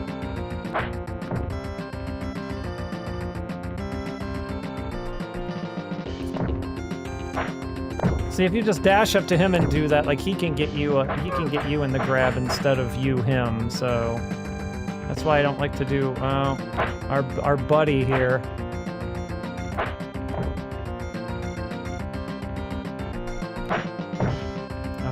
Why didn't that work, I wonder? It's way too close to the edge of the screen there.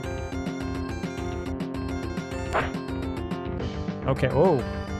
Got like, oh, that's right, he gets like a teleport or something here for some reason. Really pop. Yeah, okay, and he got me in the grab and that.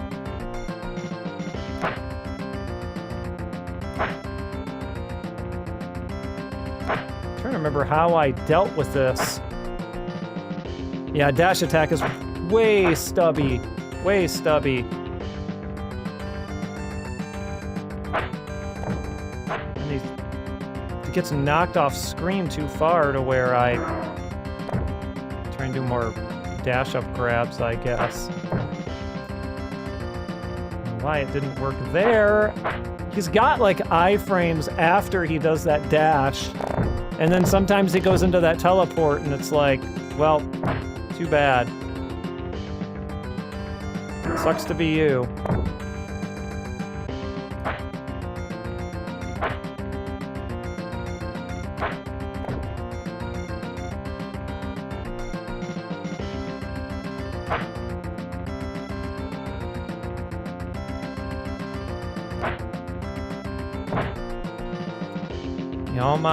All my spacing stuff pretty much only works with Norton for the most part, though his dash just throws a monkey wrench in it either, or his teleport, or whatever you want to call that, throws a monkey wrench in it either way.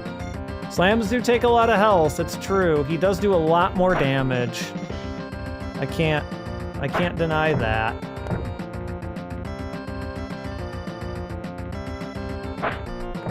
That is the real incentive to, start using him, I suppose. I don't know.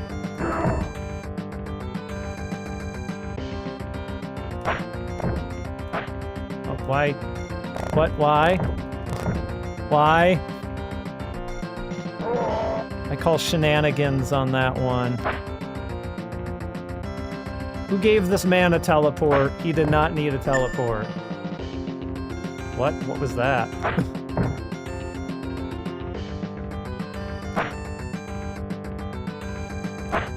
Ah!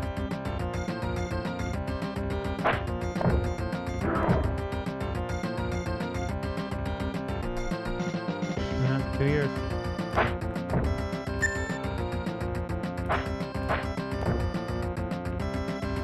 Oh, that's what it was. Okay. Maybe I just don't completely understand how that works.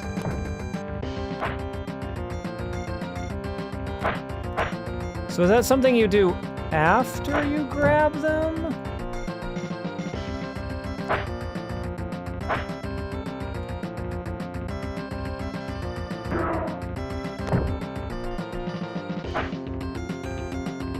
I'm not actually 100% sure how I even did it.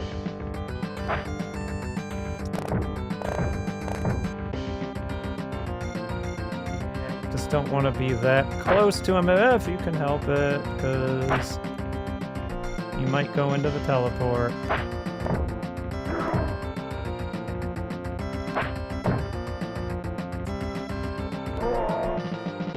Alright, we're gonna finish off with the way I would prefer to do it. Sorry. I tried. I could probably put some more time into build and get him to work a little bit better for me.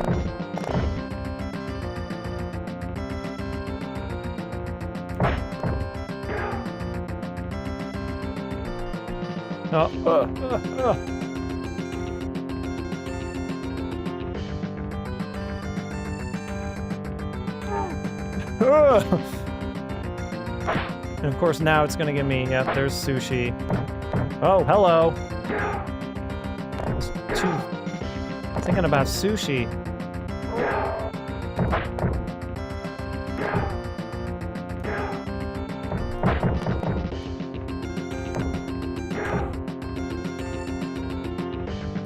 Start with build and switch to Norton later. Yeah, I feel like his maneuverability just really becomes beneficial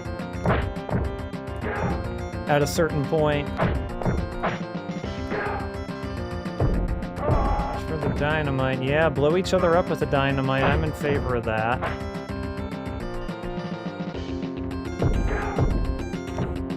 Bob. Come on. Absolute trolls.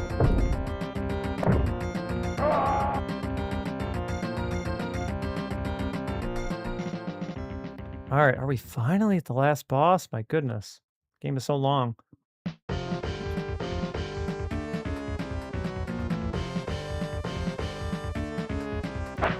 Look at that pose. What is he doing with— oh, there he is. There's Takuma. I mean Rentark. Alright, what was his thing? As I hit my mic with my headphones. So he definitely has that.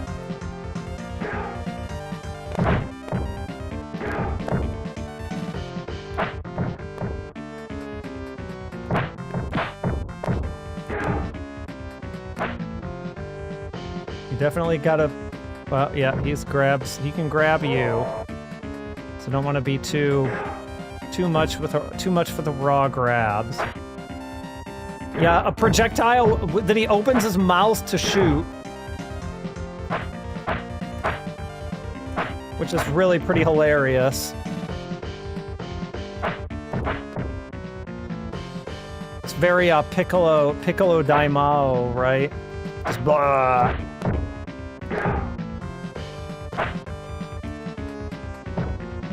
Karate Abigail.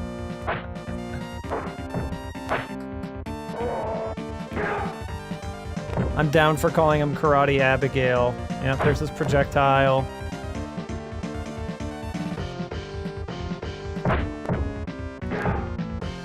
What is he clapping for? Maybe he knows something that we don't. Keeps looping that on me.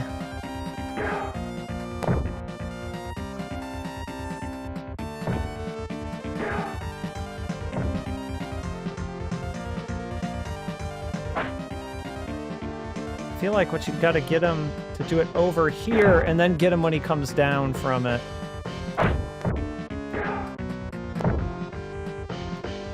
Yeah, but then don't stand still for too long, because then he makes you eat a grab as well. Come on, over here. Over here. No, you're gonna projectile vomit. I didn't mean it that way.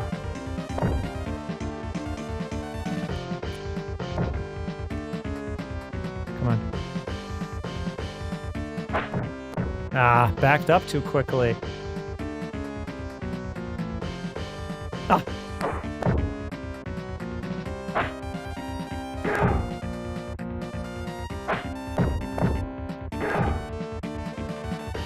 Almost. We're almost there.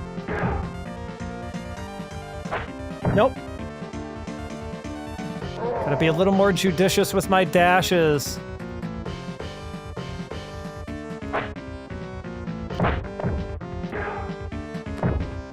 One more. There he goes. I did slightly better than I did on my initial playthrough of this, so I'll take it. Where's Maria? And so some of you may be familiar with Art of Fighting and its ending. Brother, that man is our father! So it's basically the Art of Fighting ending before there was Art of Fighting. And like, this man also kind of looks like Takuma and is like Gi, so it was definitely a case of lateral thinking, because those games came out fairly close to each other, and it's very unlikely that Art of Fighting would have had time to copy this whole cloth, because it was a few months later, I believe. But it is a weird coincidence, isn't it?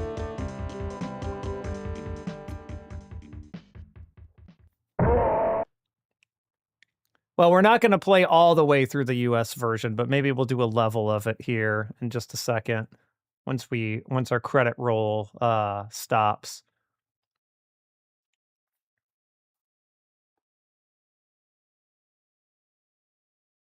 And we'll live on in hers and Rick's hearts forever, apparently, even though we just met him. Well, I don't know if that was the first time meeting him, to be clear, but Panic Yuma!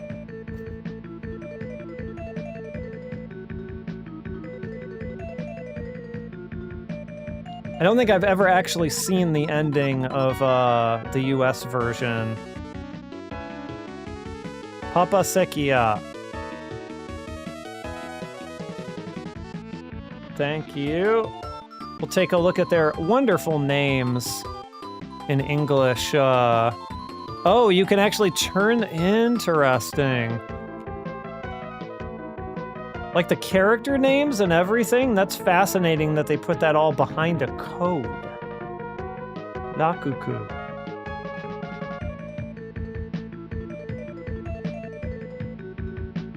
It does have a very catchy ending song, and I do like the fun that they had with the staff credits. It kind of sucks that background image is just static, though. Like, it's just like, nope, we're just gonna get this one image of them all in the background. Useless. Wow, a little hard on himself. Special thanks to Cynthia Long, G. Kurefu. Groot. Special thanks to Noringu Ani, Aoki Cody. Wonder if that was Cody from Final Fight Cody. Morita Kachisato, and all Jaleco staffs. Rushing Beat. Presented by, could it be by Jaleco? Jaleco Limited.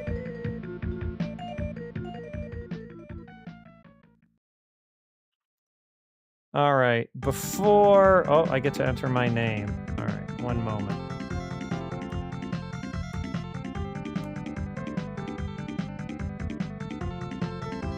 5th. Probably because all the continues I had to take. I'm beneath Lanchan. All right. Jaleco. Before we look at Famitsu, let's just take a quick peek at what this is like. If you do not decide to do it as rushing beat, but instead decide to do it as rival turf. Unless, of course, I search for both of them, which will not work because there is no game called both of those names. All right. Welcome, Chibi UFO. Were you the big, were you the rushing beat stan? I seem to remember we had a big one, and I felt like that's getting into your territory. Yeah. So no intro here. Story. We don't need no story. What's that all for? And here Build is like, you saw Build in the last game. When you actually picked him in the game, he was a black character, and now, but he was a white guy on the title screen here.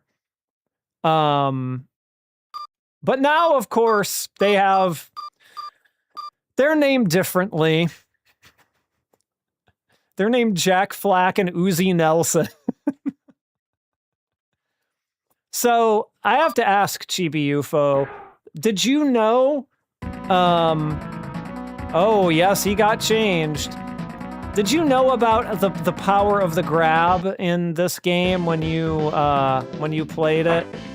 Like, did you know that how you were basically supposed? You did. Okay. So wow, I was probably the only big dumb idiot who was just like, what, beat 'em ups? You do this, and like if you do this, look, you get punished for it. Like he broke my string there completely, as you can see.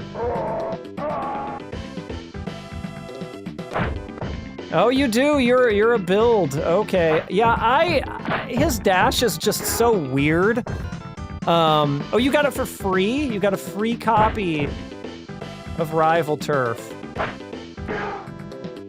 I know Build's throws are more powerful, but that dash is not good. It's not a real dash. It's not this. That's a real dash. That's a real dashing attack. Sorry, I shouldn't say dash. I should be more specific. And I should say, I mean the actual dashing attack. He can kick people in the junk, though I wasn't sure exactly how I was doing it, I admit. Slash and dash! He can do it all. Welcome, Enerjax. Oh, hold on. This is your first stream in a while, Enerjax. I got something for you. Hold on. There you go. Take it again. There we go. Just for you.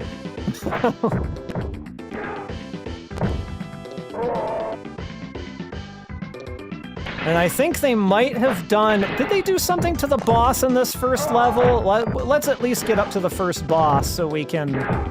Maybe try to get up to the first boss so I can see. I seem to recall that they did something like they gave him like faster movement or something than the Japanese version. I thought you were gonna say, he asked me if I wanted it, and I looked at it and I saw it was Rival Turf. How are you? Fine, thank you. Oh my god. I wish I were a bird. I do wish I were a bird. Frequently. Oh yeah, the she. So I didn't point that out earlier, but over your name or the bad guy's portrait, the kanji for she or death appears when they die, implying that you are murdering these people or they are murdering you. But yeah, they took that out. Because, you know, all the people in America who know what the kanji for she means, and they're gonna be like, nope, we can't have that. They're gonna know. They're gonna see that kanji and they're gonna know exactly what it means. Gotta take it out.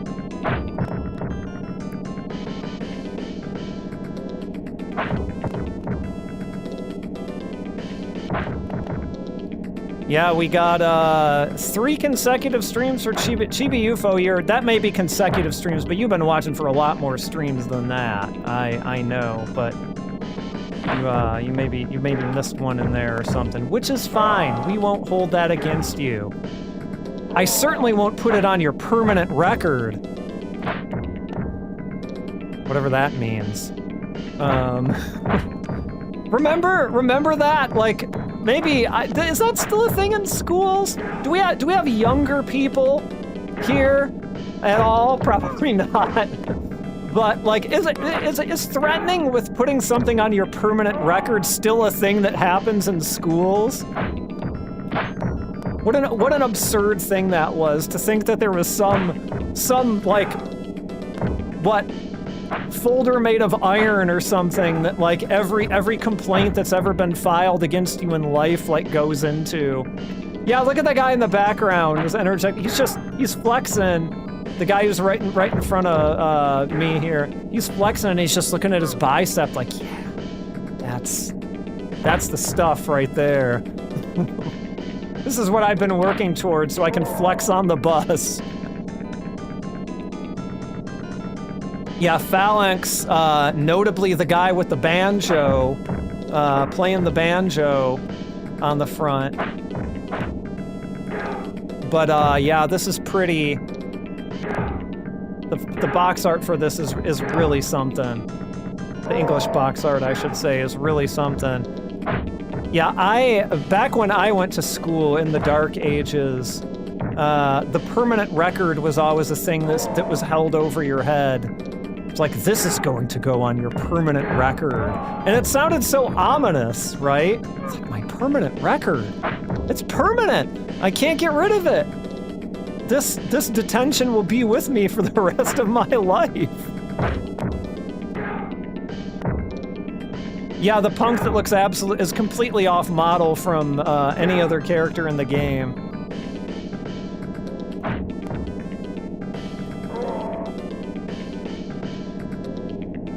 All right, we're almost to the boss here. I want to see if they did anything to him. City Stadium, this way. Okay.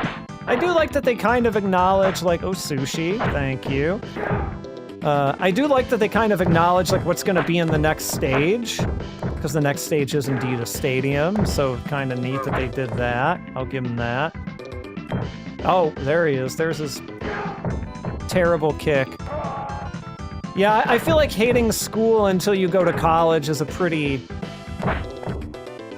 relatively shared experience. I don't know if I hated high school per se. No, it doesn't feel any different to me at all. At its core, it's very much the same game, I would say.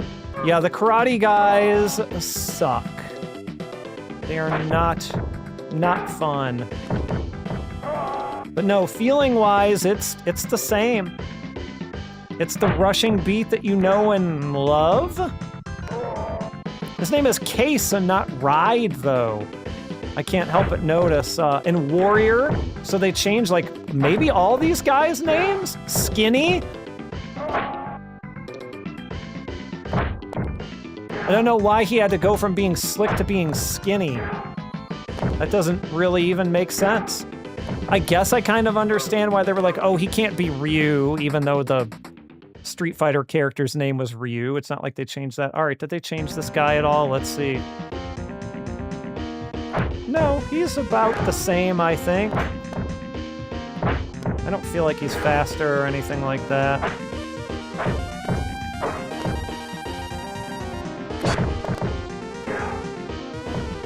You walk this, yeah, you just walked around all like this, yeah. This is, honestly, sometimes I feel like my natural walking pace is about like this, is about at that speed. I learned to walk very fast in my early teens when I had a paper route, because the faster I walked, the faster my work was done. So, I learned to walk fast. Oh, the OST is great. What? Oh, that was his kick. Okay. The OST is, like, maybe the best part of this game. No. Okay, maybe it's a little faster moving, but it's not that dramatic. Genie? They just called him Genie? I can't remember what he was actually called in the Japanese version, but it sure was not Genie. I can tell you that much. All right. So pretty much the same game, minus the names. So let's do the thing, shall we? Famitsu check. It was right there, so I figure I might as well hit it while it was in front of me. All right. Where is it? Here we go. We got it. You want Famitsu? We got Famitsu. By the way, I'll drop it in the chat again for folks who just joined. We got a Discord now, so we should be getting some more people. We only had a few people in there over from the Patreon, one of which was Enerjax, but anybody who wants to join, who's tuning in here for the streams, who hasn't already, be welcome and join. Oh Lord, that is not what I meant to do. That is the wrong button. All right, this is the right button though, I think. Yeah, there we go. All right, you know how we do. This is the April 3rd, 1992 issue of Famitsu. And we got a rushing beat in here. Someone made cheesecake. I haven't been able to look at the Discord because I've been playing rushing beat. Maybe I need to end the stream. No, that's fine. I'll look after. What do we got here? We got like a shogi. Is that what we got here? I think that's what we got here. We got a shogi that came out on the family computer. And what? This is 1992, so like we're pretty well into Super Famicom era by this point. And a shogi game on the Famicom is, I think, probably Taco X had the right idea at this point. Shogi game on the Famicom. What are we doing here, people? Why is this getting 6s and 5s and 4s? The more I look at these, if Taco X is the dissenter, right? If he's the guy who always gives the lowest scores, I actually feel like Hamamuto Tsushin is the guy who overscores everything. So like we need balance, I guess, between all these reviewers. And I think we have it. Cosmic Fantasy Stories, which that just came out here as Cosmic Fantasy, right? Or is this actually a different game? I don't think it is. But this is on the Mega CD, so the Sega CD. We got 6565. We've also got Hello Kitty World. A whole world of just Hello Kitty. Can you imagine? This would have been 1992, so I don't know how powerful Sanrio was at this point. You'd be afraid to give out low scores? Well, there's a fine line, right? There's a line between being like, okay, you're the guy who just underscores everything, but then you're the guy who's like, I'm not afraid to give a low score to it when it deserves it. So I feel like if you read enough of these issues, it's easy to tell who's doing what. Hello Kitty World, which appears to just be some type of character action game. Yes. Actually got, of course, again, Taco X, giving it the 4. 6754. I just want to see what okay. Oh, it's a balloon fight.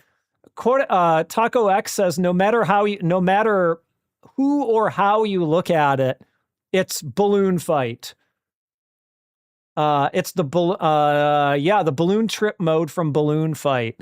So I guess if you wanted to play, like if you couldn't get enough Balloon Trip, I like Balloon Trip mode. That's a pretty good mode in Balloon Fight. Is you maybe could do worse than Hello Kitty World on the Famicom. Yeah, I'm pretty inexperienced when it comes to the Cosmic Fantasy games too. They're names that I know, but I've never really played them. I also really like Balloon Fight. I would venture to say that I would rather play Balloon Fight than, what is it, Joust? Is it Joust that it sort of, people say, oh, Balloon Fight's just worse Joust or something. I would say it's better Joust, personally. I don't have Balloon Kid on the Game Boy. I do have those the Balloon Fight, the Tingle Balloon Fight variants that came out for the DS. I do have those, though I haven't put a lot of time into them because Balloon Fight's good. I actually WWF WrestleMania Challenge for the Famicom, which got probably about the scores it deserved, mostly a bunch of 4s. I remember, I think Jeff Gersman gave this pretty low scores on his NES ranking, if I remember correctly. He gave all the WWF games pretty low scores, but I think he especially gave this one low scores. 4, 5, 4, 4. And for Hamamura Tsushin to give something a 4, it has to be pretty bad. Hot B published it in Japan, apparently. Hook for the Famicom, different from the arcade game. That was a beat 'em up. This appears more to be like just kind of your generic like platformer action game. But I think Hook was one of those games that had like a slightly different game that came out on like the multitude of platforms that it was released on. So Hook on the Famicom got mostly 6s, except for Taco X that gave it a 4. Surprise, surprise. He mentions, we'll just read a little bit of it here. He mentions that looking at the screen, you have absolutely no way of telling what you're supposed to be doing just by looking at the screen. And it's the same thing for the controls. I think I rented, my memories of it are faint, but I think I rented SNES Hook back in the day, and I remember thinking it was pretty all right. I'm looking forward, the Hook arcade game is an undated 1992. It's just general 1992. So it'll be coming up on scrolling down the belt semi soon here. Hat Trick Hero for the Super Famicom from Taito. Looks like it got a couple of 5s, a couple of 6s. Actually, Taco X scoring this one higher than other people, surprisingly. Here's Rushing Beat. We'll come back to that in a minute, but it got pretty middle of the road scores. Somebody gave it a 6, but you got the old Taco X4 there. We'll get back to looking at those in a second. Super Famista, probably the first Super Famicom entry in the Famista series. And I mean, it doesn't look all that much different than the Famicom Famista games, if I'm being honest. Like, kind of the bare minimum that they could do, right? But because it's Japan, and because they love them some Famista, it got actually pretty decent scores. 7676. Super Football Champ is what it was called. Oh, look, it's a game we'll probably end up playing sometime in the future. It's one of those Ranma 1/2 fighting games, which, holy Lord, actually got pretty good scores. I don't remember exactly which one this one is, if this is the one that came out in the West or not, though I don't think it is. Maybe I'm wrong. It got like a couple of 8s, a 7, and a 5. Whew. We'll get to those Ranma games eventually. Ranma is a series I know fairly well, so I feel like we can play through those as one of our anime license game series playthroughs one day. Smash TV. Did anybody else have the SNES port of Smash TV? I did, and I played it quite a bit, though I never managed to get all that far. Like, it was a pretty decent playing version of Smash TV, I feel like, though I didn't have too much experience with the arcade version at the time. I think they scored this pretty well. Like, I really, really like this game. A 9? I don't know if it was a 9, but I could maybe see giving it an 8. But I mean, even Taco X gave it a 7. Big money, big prizes. I love it. Right? I'd buy that for $1. All right, what else do we got here? Hard Battle. Yeah, that's okay. So that is the one that this is. Okay, what was it called? It was called, yeah, I don't know. I can't remember the exact sequence of which one of those came out and what they were called, and they had the names changed and things like that. Super Valis, which was what, Valis 4? Am I remembering that right? Pretty middle of the road scores. Taco X calling it a normal action, a basic action game, and giving it a 4. Others giving it a 6 and 5s. What do we got? We got Top Racer. Top Racer from Chemco got 8.7, 8.6. Pretty good. We got Battle Grand Prix 6.55.3. Ooh, 3. Oof. Oof. What else? Yeah, Top Gear. I thought that was Top Gear. I have pretty good memories of Top Gear. What did they give it again? Let's just look at the scores again. Yeah, pretty decent scores. I remember loving that. I had a friend who had it.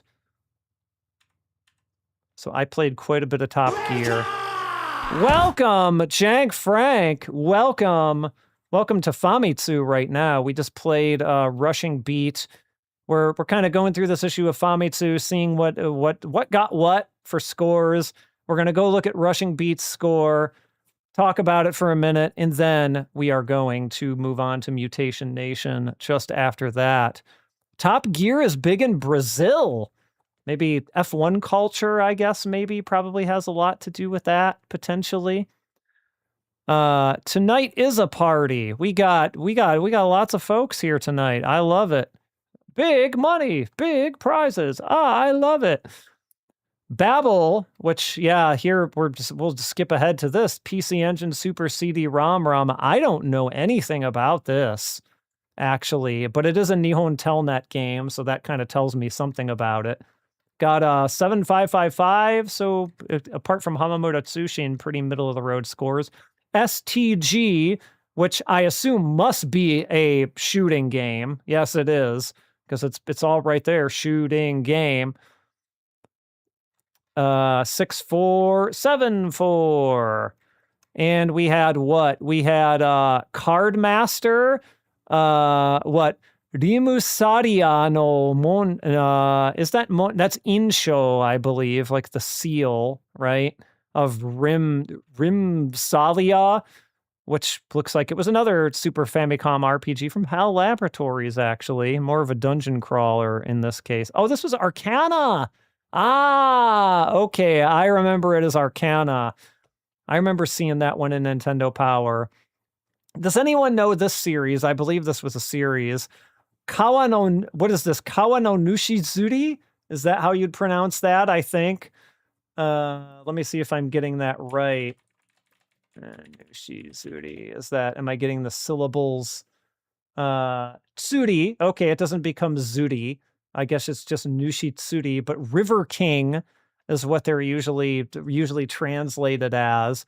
But like these weird, like, I guess they're yeah, it was on the Famicom originally, but I guess this is a PC Engine CD-ROM version of it. They're like sort of like fishing RPGs or something, if I remember correctly. There's a Game Center CX episode that featured one of these that was quite fun. We've also got Quiz Marugoto Za Warda Tsu Time Machine ni Onegai. So a quiz game for the PC Engine CD-ROM. Also, Time Machine ni Onegai. Who was that? Time Machine ni Onegai. Who was that? Sadistic Mika Band. I think was maybe the original artist of that. Fukuyama Masaharu covered it on a cover album of his, which is also very, very old at this point, but that's where I first heard it. And anytime I hear that phrase, I just assume it's alluding to that song. It's a good song. Let's see. Oh boy, we got a real stinker coming up here that I can see, but we'll get to that in a second. Plasma Bowl? Plasma Bowl on the Famicom is not a game that I am particularly familiar with. Apparently, it's similar to like a combination between air hockey and dodgeball, according to this. Time Machine ni Onegai by Brownie Circus. Is that maybe that's a I mean, I can't imagine that there's multiple songs that are different called that. This is, okay, so apparently Let me get my facts straight here. Time Machine the Onegai by Brownie Circus is a surf rock cover of the famous 1974 classic rock song originally by Sadistic Mika Band. So same song, different artist, I guess. One of them was a cover. I've never heard that cover, actually. I'm going to put that off to the side here for later so I can check out what a surf rock cover of that song might sound like. Fukuyama Masaharu's version of it is also very good too, but yeah, the original is the one that I know. Let's see here. Shadow of the Beast, but the PC Engine CD-ROM version of Shadow of the Beast. Do we have Shadow of the Beast fans here? I've always just been sort of okay with that series. Like, I know there are some people out there who really, really love it. I'm kind of not. I don't hate it. I'm just kind of sort of in the middle with it, I guess. I don't think it's as wonderful as a lot of other people do. 6543 there. That was what a Amiga game originally, I believe. Let's see. We've got Forgotten World for the PC Engine, which also had a Mega Drive port, I believe, as well. 6765. I feel like because of this game's really unique control scheme in the arcade, it was really, really hard to get a good home port of that didn't feel like it was like terribly compromised, right? What did it have? Not loop levers. Loop levers was SNK, but it kind of had these dials, if I remember correctly. So you were moving your character around the screen like vertically and horizontally with a stick, your regularly 8-way joystick.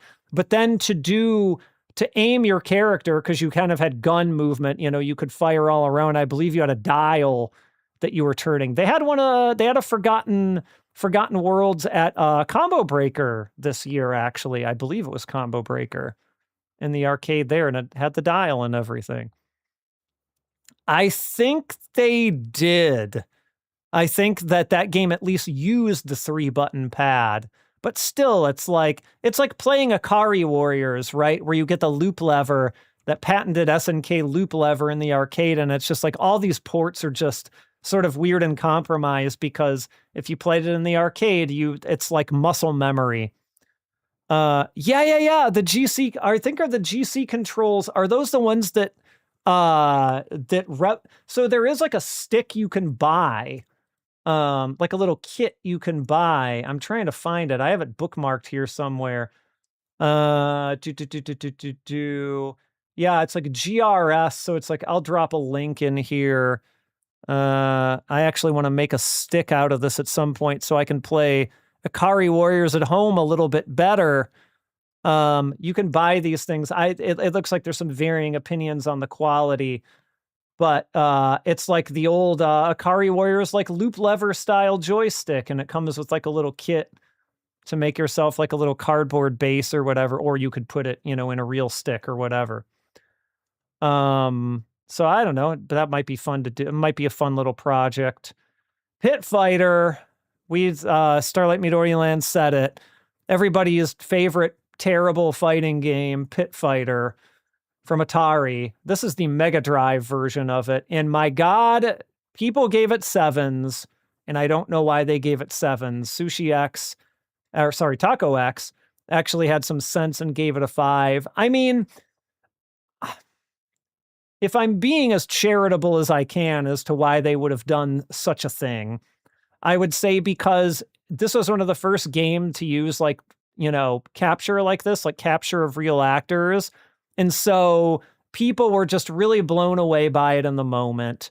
And so they were really like, this is cool, but I think it was a terrible game to play, at least against other people. It was kind of a fun game to learn how to cheese the CPU in, right? But as a versus game, miserable. It's really difficult to actually call this like a real fighting game, even though that's ostensibly what it was trying to be. Classic Game Room liked Pit Fighter more than Street Fighter 2. Get out of here. Go back to Truxton, Classic Game Room. Akari Warriors and MAME. If you get a hat stick, there's a bug in the first revision that shares. Oh, interesting. Okay. Oh, that Jackie Chan fighting game is I like it too. It's that Fists of Fire. That's a Lord BBH special right there. He goes in and like cleans up on all the side tournaments at whenever there's a side tournament at Combo Breaker and he's there and somebody's playing Fists of Fire. Airurodo. I'm trying to think if what they're trying to get at in katakana with Airurodo. It makes me think of the Airu, the little cat guys from Monster Hunter, but that's obviously not what they're talking about. But it is a Mega CD game. It looks like it is an RPG, and it got pretty poor scores, honestly. Hamamoto Tsushin's was the highest, and it was a 5. Taco X gave it a 3. Whew. Isle Lord. Okay. Let's look at that again. Airu Dodo. Okay. To be fair, I would not like, what is an Isle Lord? Is that like someone who's taken up all the aisle space in the grocery store? I don't know what that means. I don't know what those words mean. Let's see. Turbo Outrun, speaking of BBH, though, you're the Isle Lord, Enerjax? Do you just walk down the grocery store aisles with your arms spread like this so nobody can get by you? They have to pay tribute to the Isle Lord to get by. Turbo Outrun, BBH was trying to 1cc the arcade version of that last night and seemed to be having an absolutely miserable time of it, and was talking about how Turbo Outrun was kind of shit compared to most other Outrun games, with the cops coming up and ending your credits and things like that.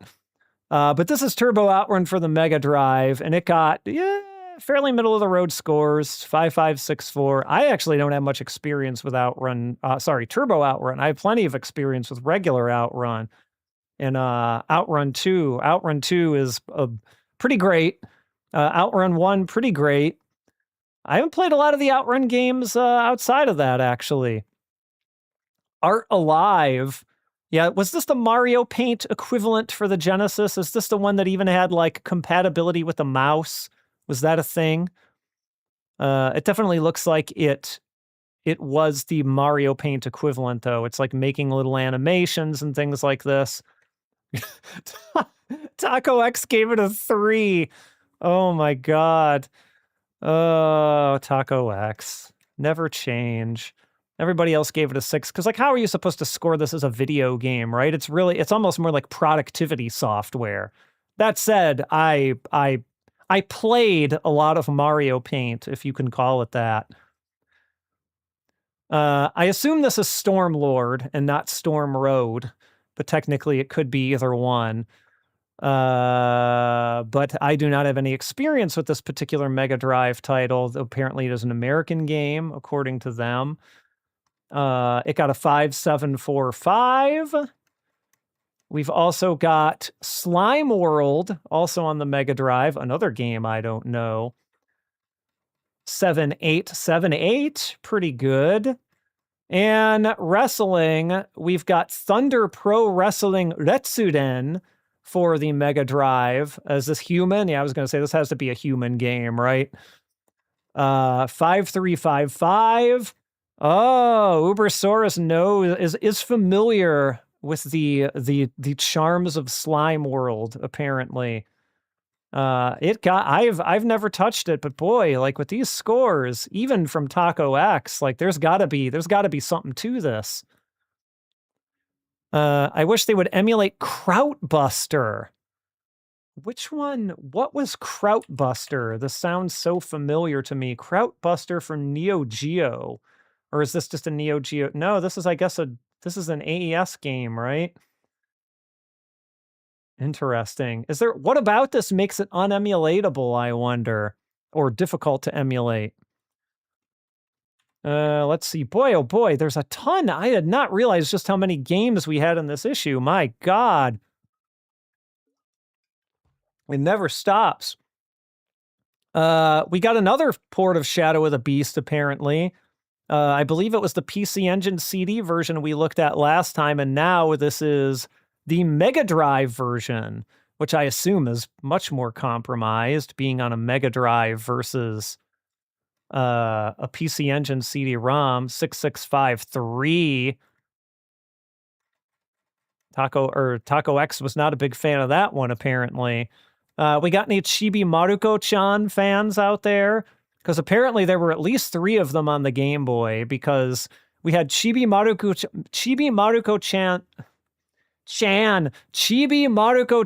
3, Mezase, Geimu Taisho no Maki.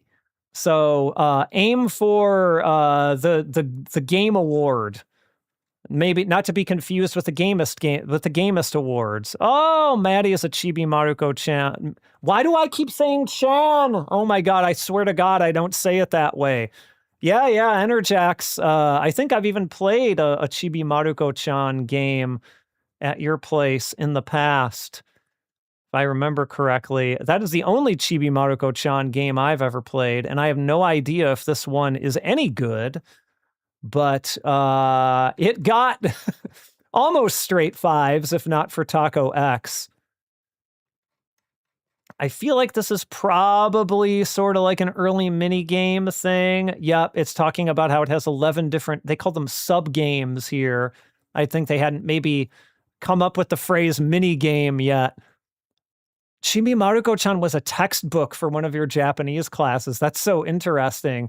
I guess the dialogue in something like Chibi Maruko-chan is probably much more, you can get much more grammatically correct dialogue out of it than you could out of saying, like, here's your textbook for this semester. It's Fist of the North Star. And the, you learn, I mean, to be fair, omae wa mou shindeiru is maybe one of the most important phrases you could learn in the Japanese language, but maybe necessarily not practical always for day-to-day applications. So, I guess I understand choosing Chibi Maruko-chan over more of a shonen manga or something like that. Taco X is the disruptor, and I feel like he's proving it more in this issue than I've maybe ever seen him prove it. Oh, that's right. I remember you saying that you had that same teacher would teach little phrases from Fist of the North Star, and that's okay by me. Is Chibi Maruko-chan's voice actor the same as the Seiyu for Pikachu? I don't know. Little Master 2, Denko no Kishi. I am not familiar with the Little Master series of games, but apparently they are menu-based RPGs on the Game Boy. Also on the Game Boy is Pro Soccer, which, by 1992, I can't imagine this got any kind of good scores. 434. Wait, what? Taco X is not the disruptor here. In fact, he's bringing the average up to a 5. Apparently, this is a port of a well-known PC game, and he was apparently quite impressed with how they did it. So, go figure. Kickoff is what they called it, apparently. What is this? Chiki Machine Mo Resu. Is this the Wacky Races? Is this Wacky Races? I'm almost certain that it is. Because I remember that Wacky Races had some like strange name that had Machine Mo Resu in it or something like that. Yeah. Based on the nostalgic, famous TV anime. Calling Wacky Races a TV anime is a real trip, isn't it? I mean, I get what they're saying, but like normally when you say TV anime, you think, a Japanese show, and it's like, that popular TV anime, Wacky Races. I never played any of those Wacky Races games, but I remember seeing them come up in Nintendo Power and be like, what the hell is this shit? Why are they making games about this? Like this old people stuff. But it probably got about what it deserved because, oh my God, Taco X gave it a 2. I think this is the first 2 I've ever seen in Famitsu from anyone. But like everybody just gave it really poor scores. Wow.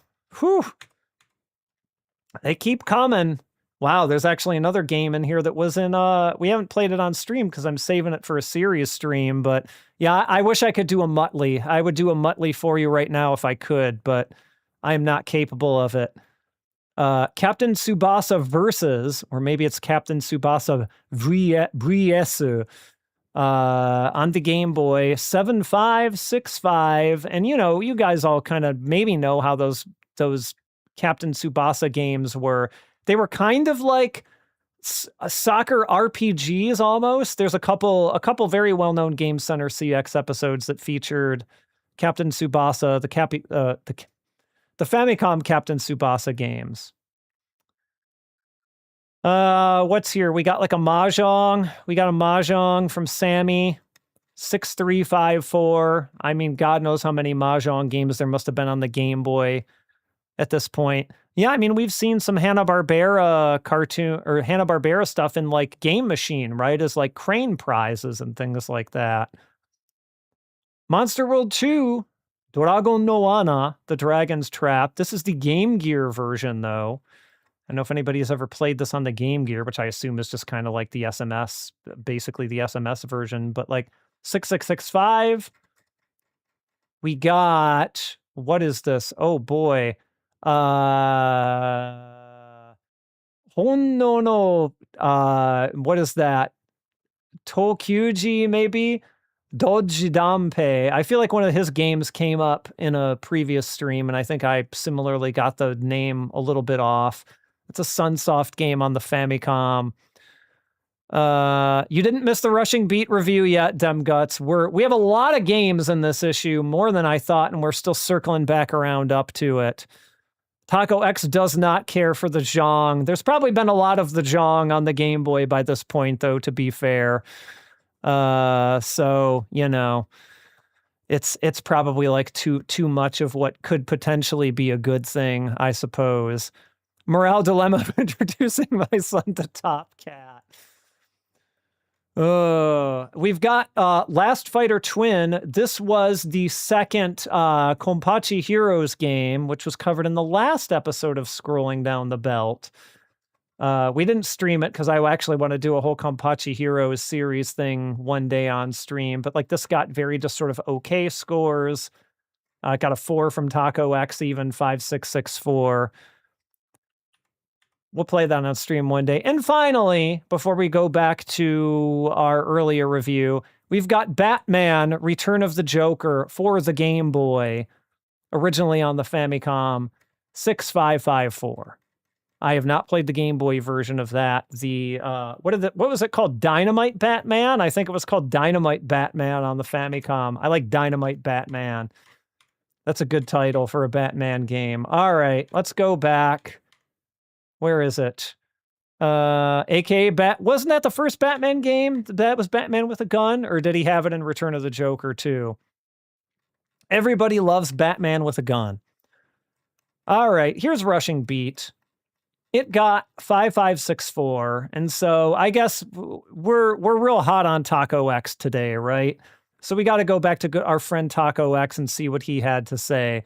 And would it surprise you to know that he calls this a Final Fight clone? And everyone, almost everyone, sorry, there's only one person who does not directly say this is a Final Fight. It's another one of those Final Fights. That's just what they were doing. Every beat 'em up for years in Famitsu is being called a Final Fight, which should just be testament to the fact that Final Fight was that important in Japan. So let's see here.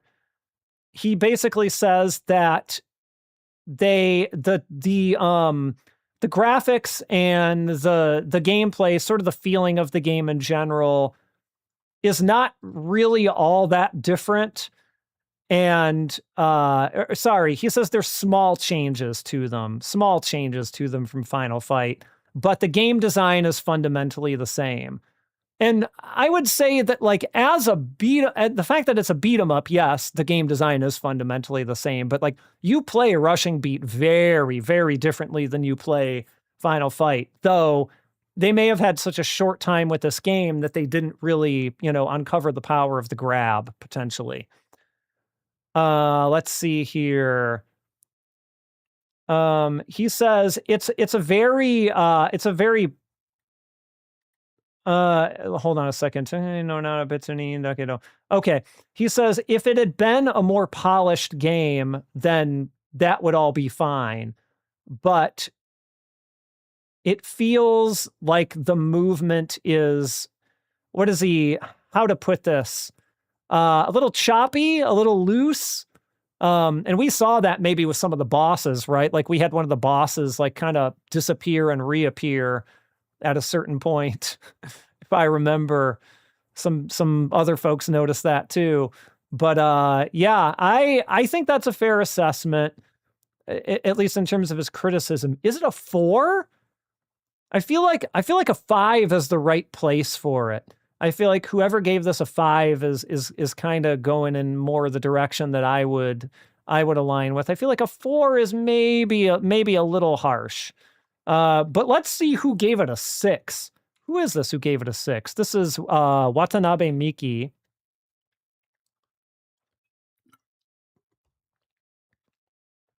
And I would like to see what her justification for a 6 is. So, of course, it's an action game in the vein of Final Fight. Yes, of course. Let's see. Osapa. All right, let's do a gshow.org on this here. Good old gshow.org. Teach me what this word is that I don't know. Yeah, again, she's using a different word to say it, but yeah, it feels a little more loose. It feels a little more loose than Final Fight, which is definitely true. Let's see. Like there's how to phrase this. I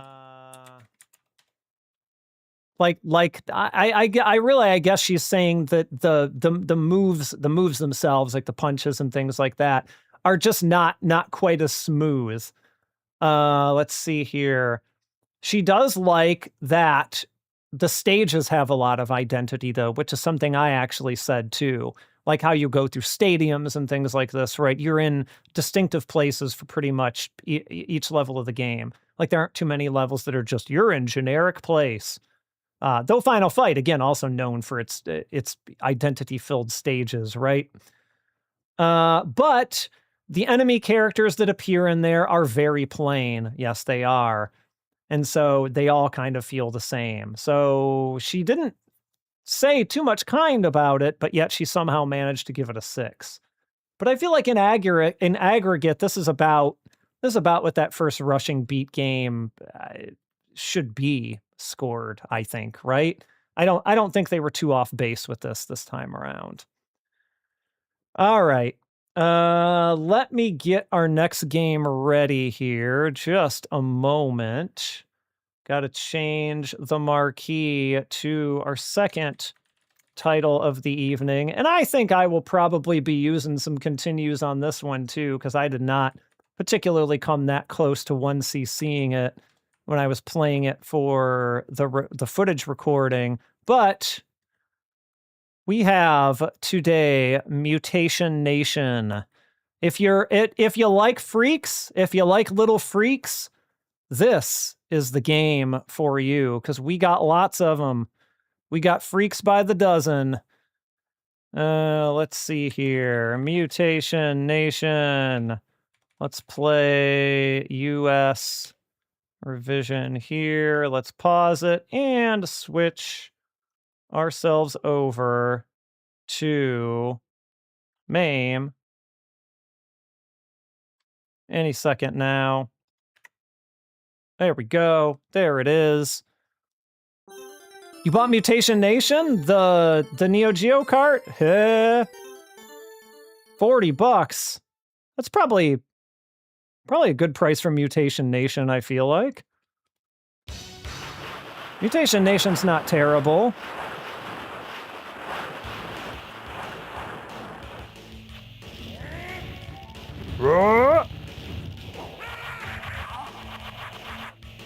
Look at this. Look at these two main characters. Yeah, I assume that was probably quite some time. Yeah, boy oh boy, that's a very kind way of putting it, that these early SNK beat-em-ups are an acquired taste. I feel like Mutation Nation is the least acquired taste out of all of them. I feel like it is the easiest one to play. It's the most quote-unquote normal. But let's put in a credit here. All right, so we got 2 buttons. We got a jump, and we got just sort of a general attack button. It kind of dynamically changes to punch and kick depending on your range. Both of them is an uppercut, and you can charge up your Super Joy with A, and you pick up these orbs to do different kind of elemental, type effects, I guess. So, like, the whole thing about this game is that those of you who like to mash punch, you're in for a treat, because that's really kind of what you're supposed to be doing here. But it's not. If you just mash punch, you're just gonna get probably about 3 or 4 hits, which is enough to knock down most normal enemies. But if you kind of hold down or up midway through your strings, you kind of get these like combos that you can extend. And see, you gotta kind of be careful about enemies approaching you, because you can definitely. And here's our first boss already. Oh, see, he's got. No, yeah, do your roll, buddy. So you can get some pretty long strings there if you input down or up. Sengoku is a neat game to look at, I feel like. It's not... Oh, Jesus, okay. It's not so neat of a game to actually play, in my opinion. Like, you just do not play that game like a normal beat-em-up. It's kind of crazy. The later ones are a little bit more normal, even though they're long as hell. At least the third one is. I have very distinctive memories of playing through all of Sengoku 3 with Ubersaurus, who's here with us, and us both just thinking, when will this end?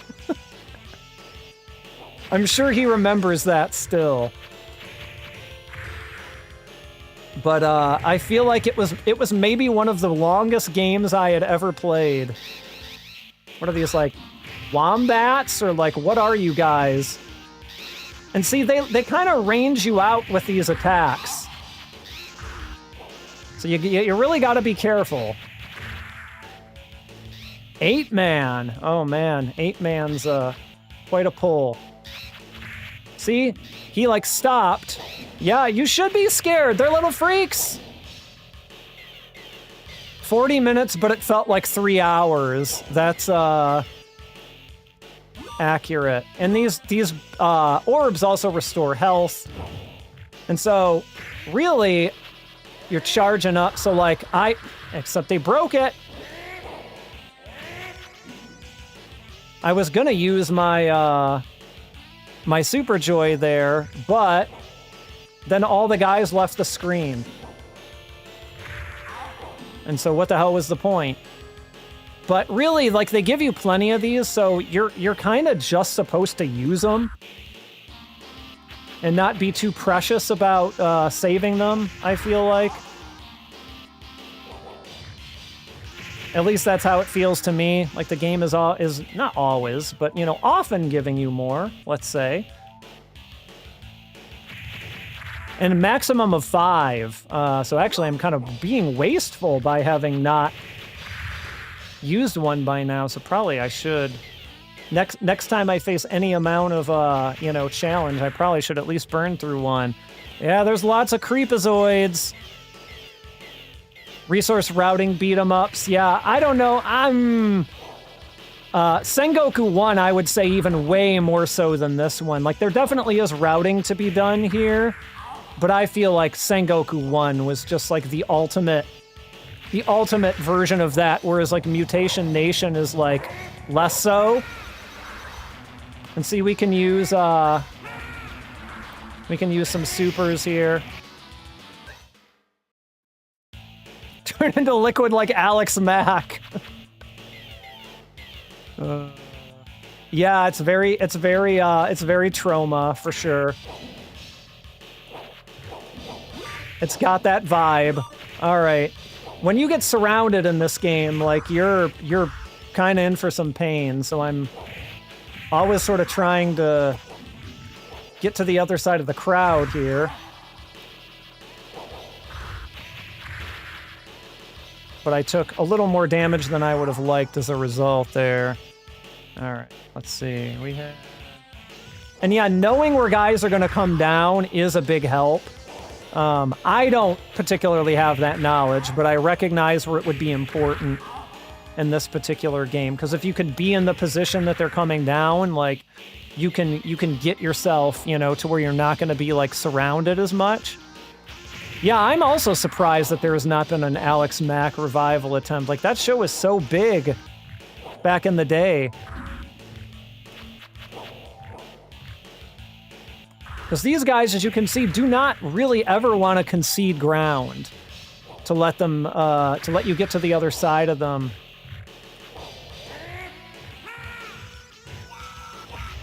Yep, we're not dealing with that nonsense.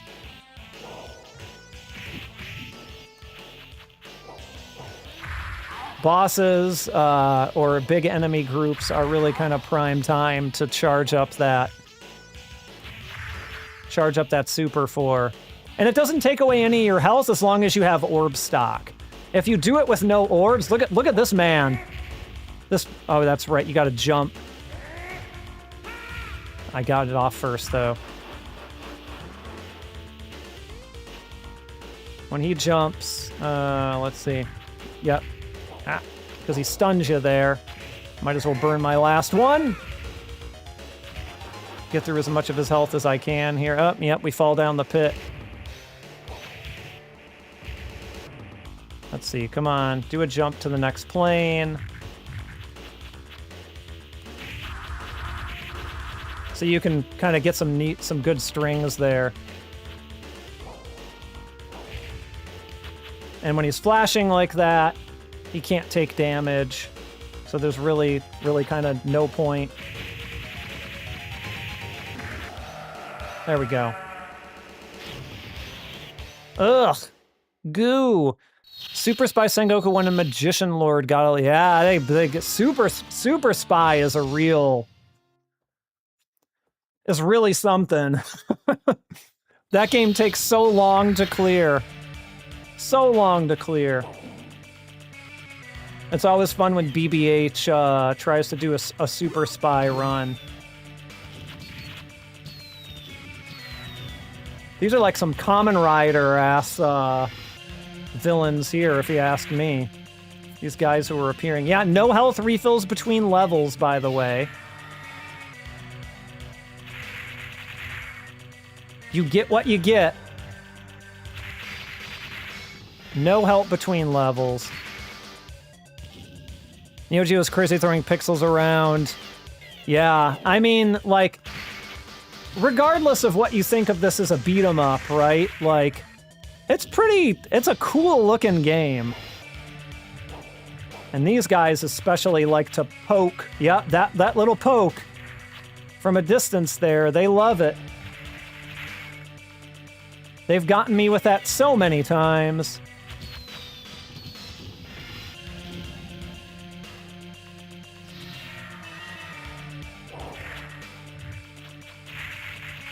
And that guy's totally gonna mash his punch on me, I can tell. A Beast Buster game in the style of the Super Spy? That would be cool. Was there any mutation? That's a great question. I don't think so. But if there's any Neo Geo Battle Coliseum experts out there, feel free to weigh in, because I am not one. I mean, it wouldn't surprise me if they shoved Mutation Nation into, like, some corner of something. You know, kind of like, gosh, what's the game I'm thinking of? Robo Army got, like, some assists in, like, you know, various KOF games and things like this, right?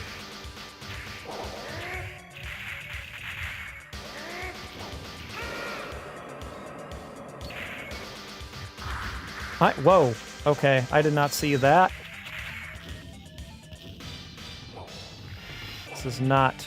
I did not think this was going to be a 1cc anyway, so I'm not really going to sweat it too much, but... I think Beast... Where did I play Beast Busters originally? Oh, did he just get a fucking cheeky little hit in on me?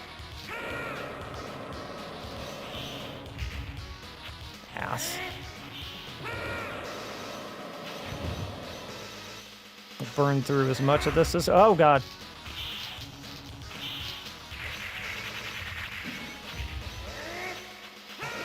Try and charge those up as safely as we can. But unfortunately, he was just a mini-boss, or the sub-boss, or whatever you want to call it. Yeah, what? I forget what it was that had... Okay. Okay, I was having trouble jump kicking over those motorcycles before when I was playing this. Maybe I just have to get more distance. Oh, great, thank you. Thank you very much. Okay, this is like punishing me for like hanging back too much. I see how it is. Look at these ladies. All right, well, here's continue number 1. Many more to come, I'm afraid. I am not that well practiced at Mutation Nation. Probably should just burn one of these off on them. Jessica? Jessica? Is she here? Was that Jessica? Did Jessica get turned into some sort of a monster lady? Okay, I get it. I get it. Keep it moving. I understand, Mutation Nation. Okay, you can actually just punch these guys. I was trying to jump kick them and I could never quite get the timing on the jump kicks right. But now I'm like, oh, okay, I can just come up and punch them.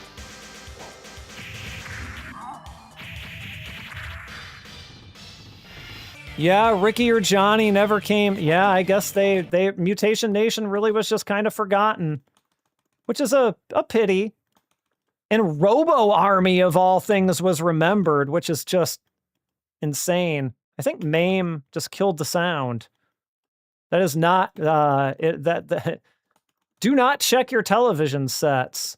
That is happening for me, too.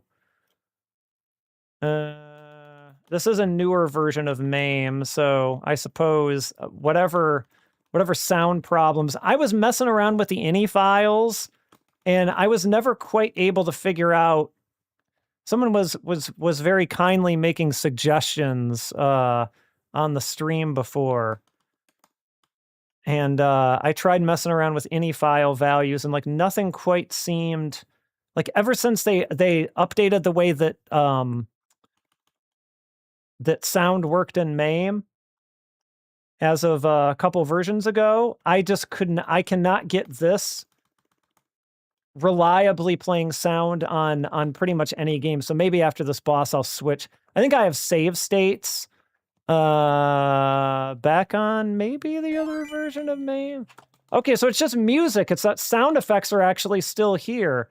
Let me just see if I did it on this version. Okay, let me do this because I don't want y'all to not have any music. So let me switch over to the old version of MAME quickly. I still got it around, and I think I had save states on that one, so I can actually just go more or less back to where I was.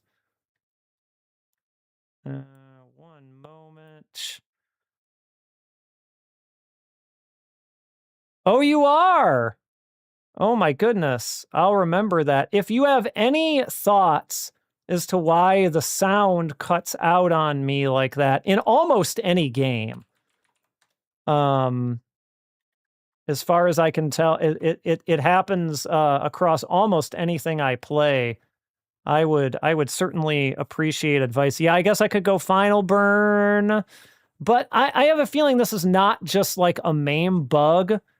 I think this is just like something that I need to change in the INI file.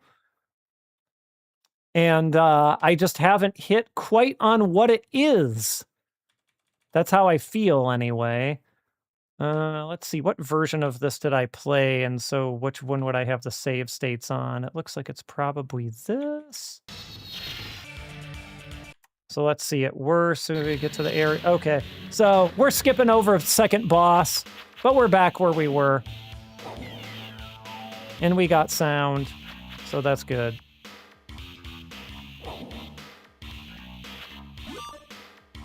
But yeah, a little Arcade 64. I'm not too familiar with Arcade 64. I do not know exactly what that is. Oh.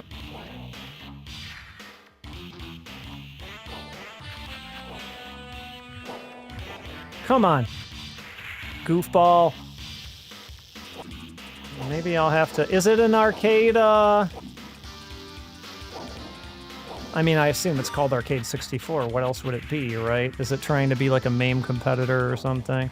I don't mind MAME's UI. I mean, it's primitive, but like I don't really care about that. I just wish that sound would work reliably in new versions of MAME. Hold on, let me write Arcade 64 down over here on the side. Oh, really? Okay, I mean, that's all I ever use MAME for anyway. So does it actually, is it a wrapper around MAME? Or like, yeah, a continuation of the MAME UI FX project.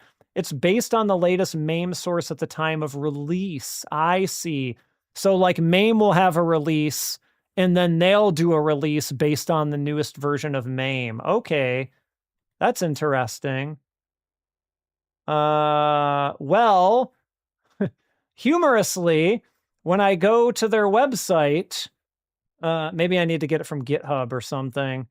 But when I go to their website, which is it seems to be arcade.mameworld.info, there's a big message that says account suspended. So apparently they didn't pay their hosting bill or something like that. They have a GitHub, though, it looks like. All right, I'll have to check that out. But also, it's like, I don't mind updating. I'm a software developer. I don't mind updating any files. That's not the problem. I just don't know what will solve my problem. And I've done quite a bit of, Googling and other things like this to try and figure out what. I don't do anything to do with games. My software development background is not games. I'm more of a web guy. I've been doing it for 20 years, God help me. It's a horrifying thought. To think that I've been doing this for 20 years, but also lining up with these guys with a jump kick, not easy for me. I know they got shadows. I just can never seem to hit them.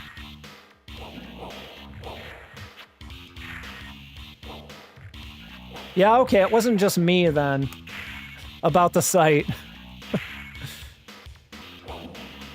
I'll check it out, but yeah, it's not even like what I fear is that if they use the latest version of MAME in their releases, and I don't know what option I'm switching, I will just have the same problem there.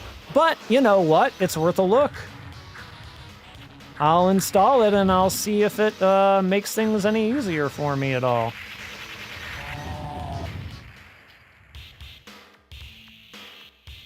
Because I really don't mind MAME at all. I just wish I knew what to do to get that sound from cutting out.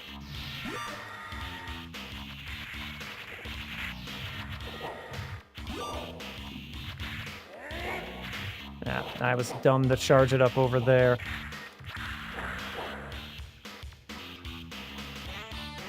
Win coax. All these that I've never heard of. All right, we're gonna do a little bit of shameless credit feeding in here. So you try to get over to the side to group these guys, and like they do not want to let you at all.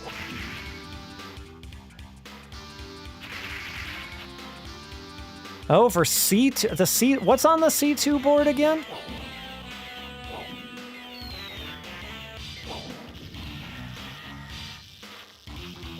I'm not always immediately good at remembering, okay, XYZ titles run on XYZ board, except for like the really early Sega stuff where I can more or less immediately associate it.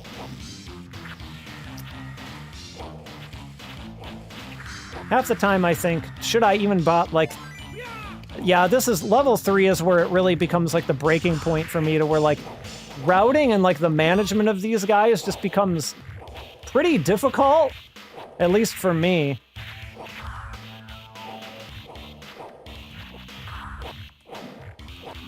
I might have to be doing more jump kicks or something like that to kind of get myself around, but even that doesn't really seem to quite do it.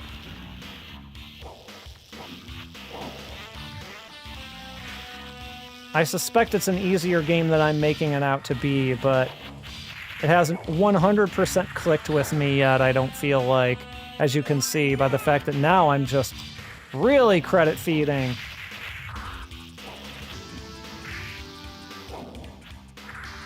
I probably need to practice figuring out how I can line myself up with the bugs better.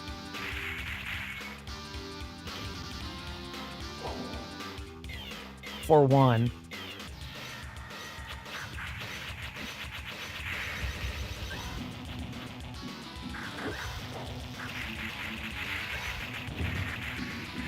Oh.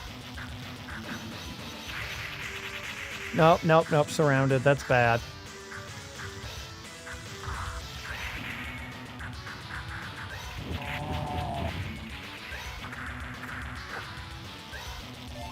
Barely.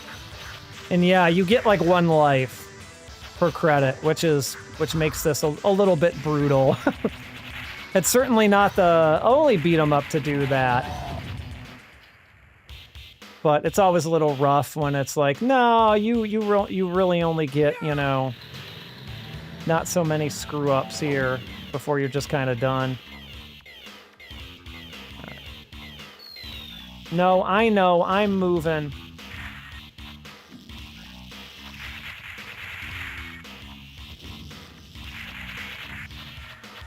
Stupid bugs.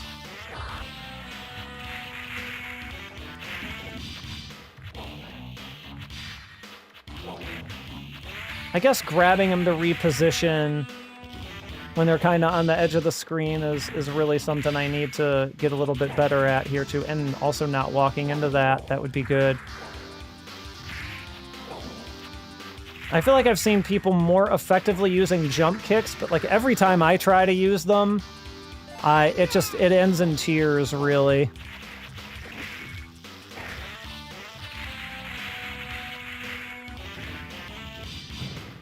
Whoop! Flip-top train.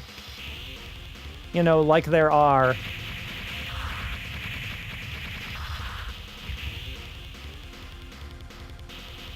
Alright, I think he's got a... Yeah, you want to be careful because he has some ranged stuff.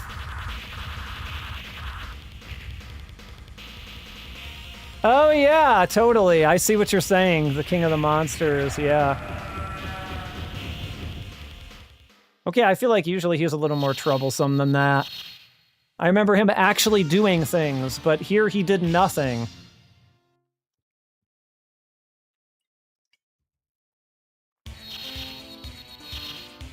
We got 6 stages in this, if memory serves. Look at these. We got oh, okay.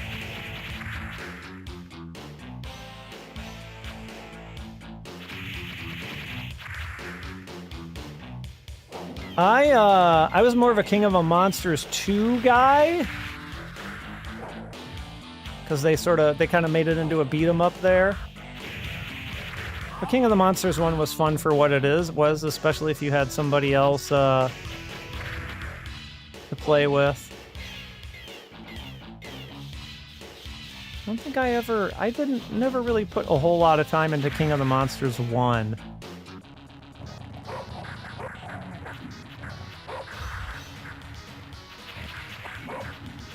Yeah, that dog is a little bit risky because, yeah, like, he beats out your jumping attack, I think.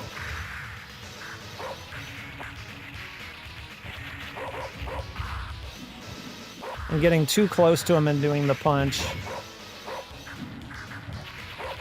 Is gonna get you jumped at.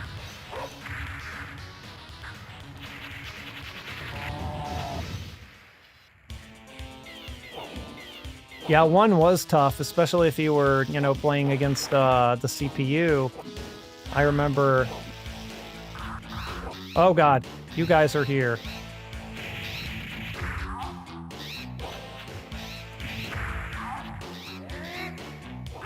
Get out of here. I don't know if I ever played the... I know it definitely had some home ports. The Beetle. King of the Monsters. I don't remember who I played. It's been way too long. If I looked at the character list again, I think I would. I love how he's like huffing and puffing. Why did I do that? Okay, maybe I'll just hold it. Okay, well, that didn't matter anyway, because he just knocked me out of it. What? They went away? That's crap. Alright, who was it here? Oh. Stage 1 boss. Oh, Jesus, these guys are giving me more of the business than the Stage 1 boss was.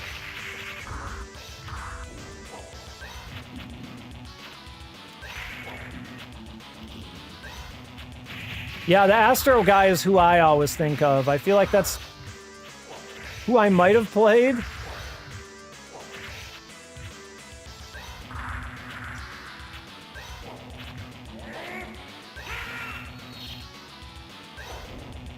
Honestly, I'm just hoping to take some of these guys out. There we go. Whoa! This game is full of epic yells.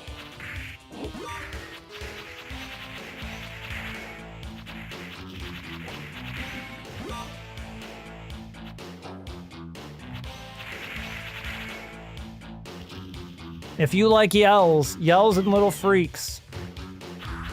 Oh, these things are like relatively disturbing. These like weird flesh dog. Like what? What are these things even supposed to be? I don't like them. I don't like them at all.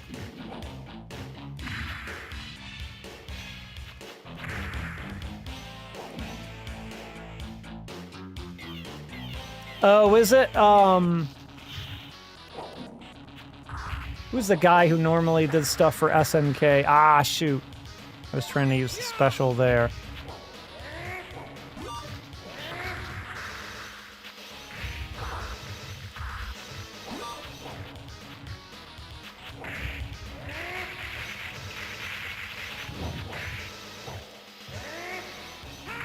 At least get one of these off. Come on. Ah. That's the problem with the charge versus a one-button Super Joy. Like, it takes so long to get off and you can get knocked out of it so easily. Elevator! I'm moving! Thank you very much.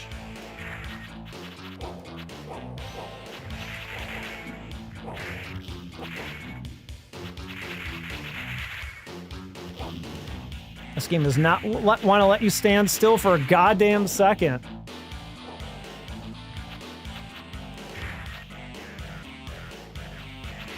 Wasting quarters. People could be putting more quarters into the machine. Think of it. Whoa. Okay. That's fun. I thought it might have been Michael Beard. He did a lot of their early voice acting. Well, this is not the version of MAME that I usually have problems with, and yet somehow that happened. Let's see, what other save states do we have in here? No, I don't think it liked me saying that either. I did something to offend it very deeply. Is this the beginning? So we might be skipping. Well, we were in 5. Sorry, we were in 4. We were almost to the end of 4, so apologies.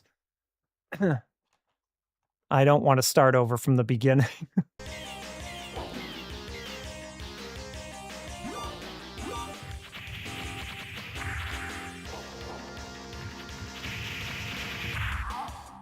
Ow!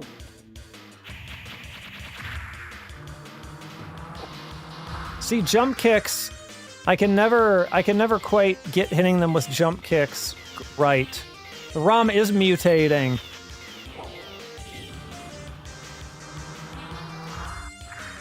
Maybe I think I need to take the approach where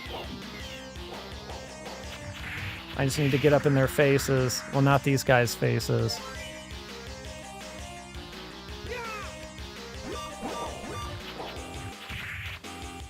All right, they got more answers for you getting up on them and punching than before, that's for sure.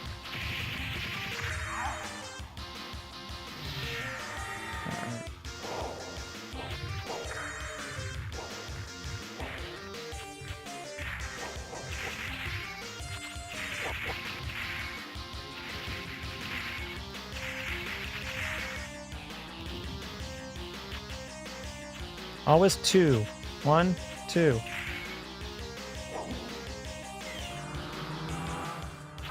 I legit do not know the timing on those guys for the motorcycles. It just seems like they hit me no matter what.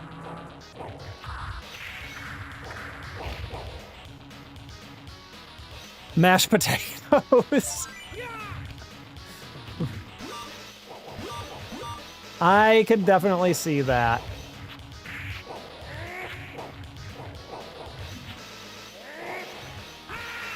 We're definitely gonna burn through some of these for these guys here.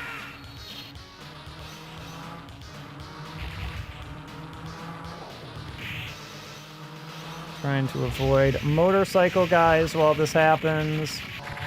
There we go. Taters! Boil them, mash them, stick them in a stew?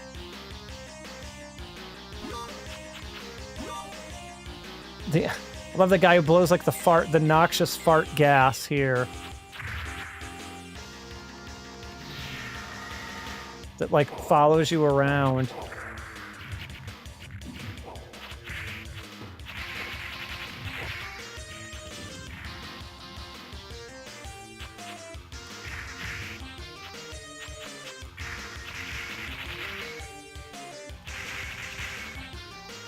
Wait, a little pancake mix in what? Oh, potatoes. Okay. I thought you meant in the fart gas. I was like, no. No. I don't want to. Pancake mix and mashed potatoes. Intriguing. Potato pancakes are a thing. That's true. They certainly are.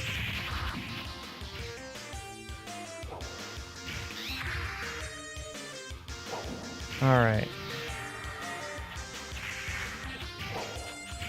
These guys and their fart gas.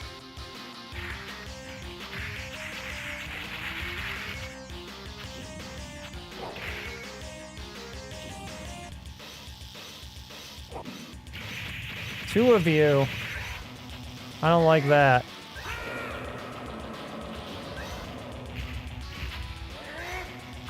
Oh, he knocked me out of it.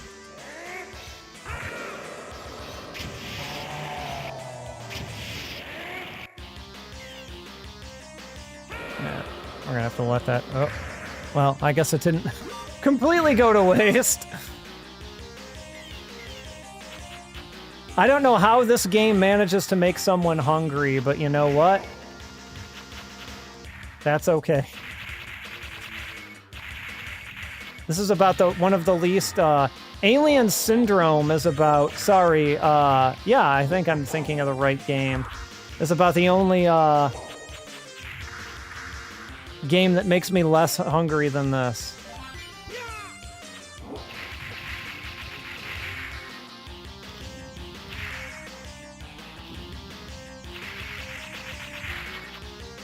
No, I know.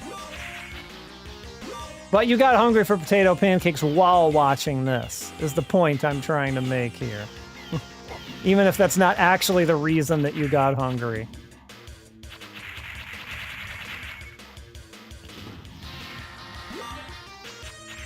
Oh, fart gas. Get out of here.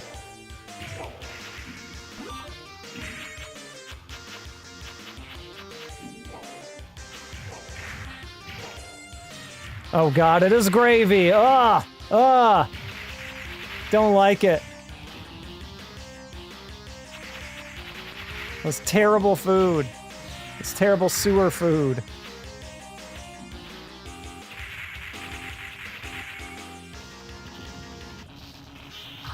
Oh god, that's right. What?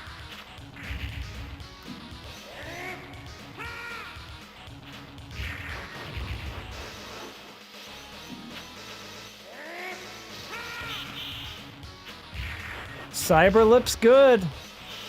I like Cyberlip quite a bit. God damn it, I'm not gonna end up being able to pull this out.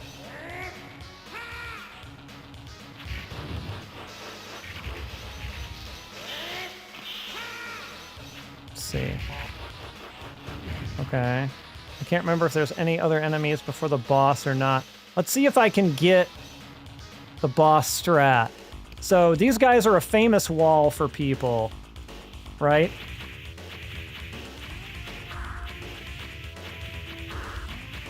Trick is you don't want to knock them down. I'm doing kind of like a final fight, turn around, cancel thing. Oh, he got me out of it. But you get the idea. You just need to have a little bit better,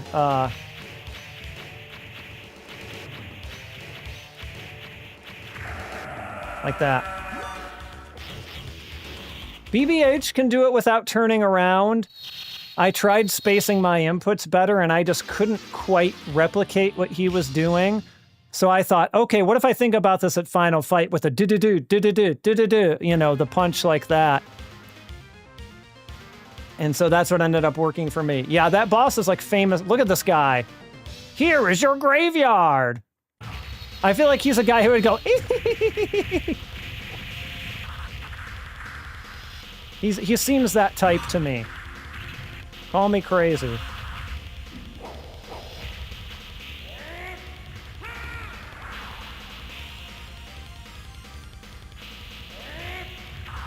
Oh, come on.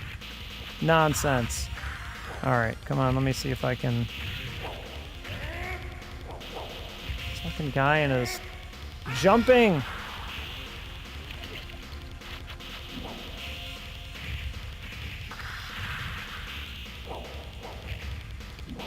Him and his jumping makes this all much more complicated.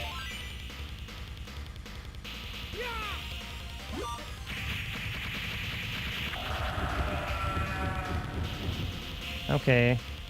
Yeah, you were the one who I was thinking was gonna die first.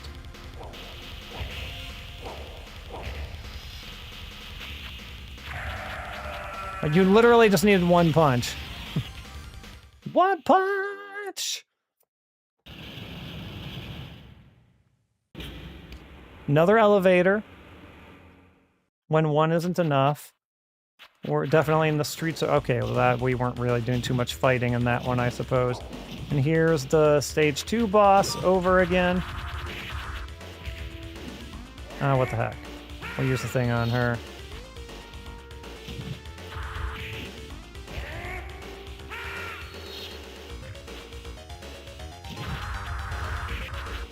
I always find that behind her is the best way to approach when you can make it work. Because otherwise you get stuff like that happening. Like when she does her dance or whatever. Try and get behind her if you can.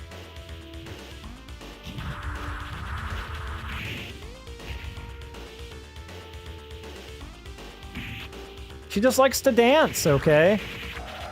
What's so wrong with that?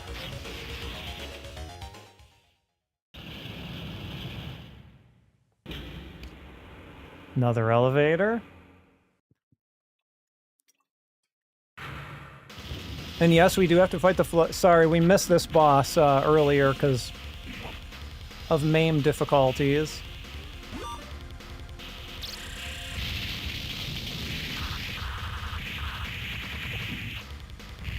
But we got to, it's very Muppet. It's very Muppet coded, I agree.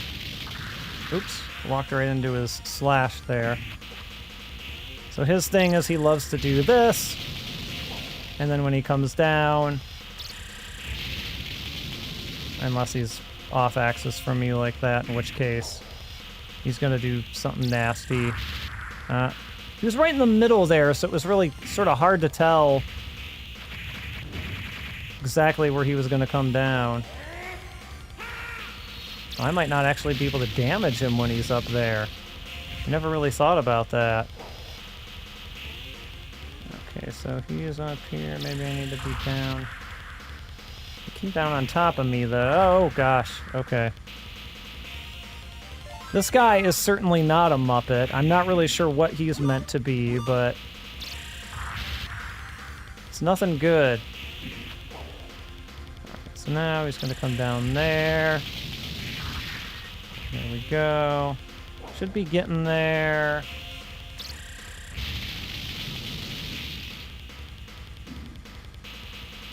No, I love his little dash. All right, I think next is the floating guys. Or no, maybe, yeah.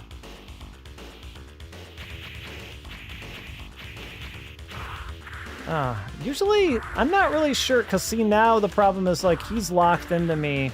And so now this is usually where this becomes miserable.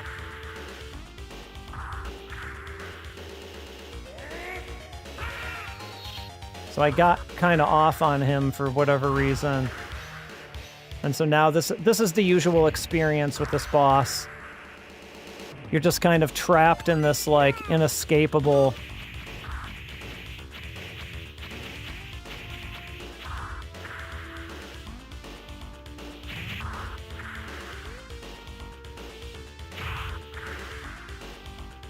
But now I'm not going to be able to get up on him is sort of the problem because of... I guess it's...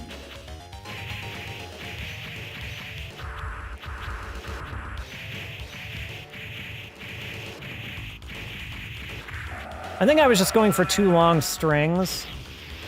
Like I was mashing a little too much there.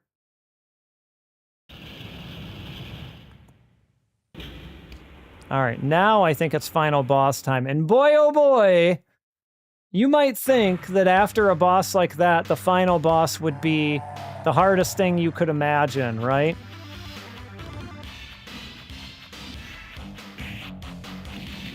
We're just gonna sit here and do this the whole time. And nothing else. How's everybody doing? Doing good? This requires basically me to not even look at what I'm doing. Not that I can't see it in the teleprompter that I have up here anyway, but I'm just mashing. Speaking of potatoes, we're mashing potatoes, that's right.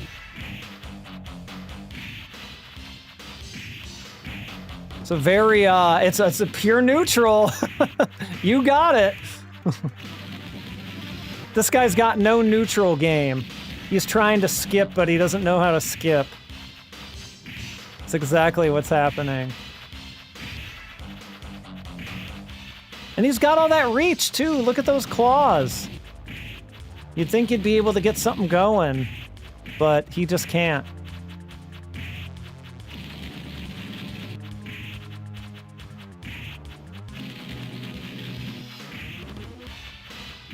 Thanks for tuning in, Maddie. Yup, see ya.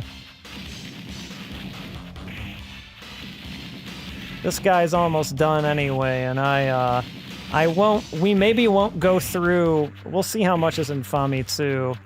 I'm coming up a little bit against time, but the issue of Famitsu we're about to look at is really interesting because they weren't reviewing Neo Geo games when this one first came out for the AES, But I found a review. Oops. Oh God, now he has me like locked in. Okay. I think we can. Oh no! I wonder. Oh, is it because I charged? I like charged by mistake.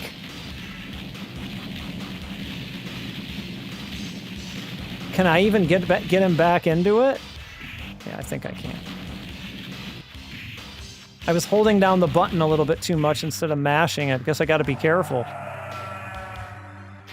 Yeah, it's pretty. It's weird SNK boss syndrome though, because like he's very difficult if you don't know the. Well, I mean, I guess most of the SNK fighting game bosses had a way to cheese them too, right? So maybe it's not so different. But the issue of Famitsu that I found has when this and a bunch of other games came out for the Neo Geo CD, they reviewed them kind of in like 1995 or something. This is kind of a cool ending screen though, I gotta say.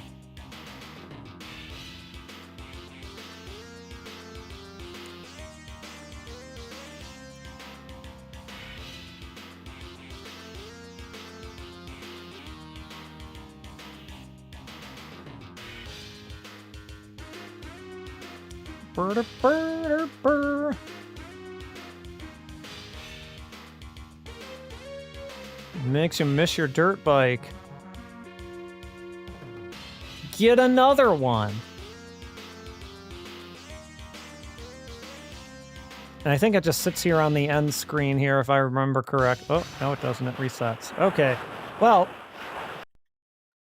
that's Mutation Nation. And so now, oh, what the heck? Let's do it one more time. Famitsu. There we go. All right. Time to do the check. So let's see here. And that's the one we already looked at. So yeah, this is kind of a weird one. This was 1995 when the Neo Geo CD first hit the market.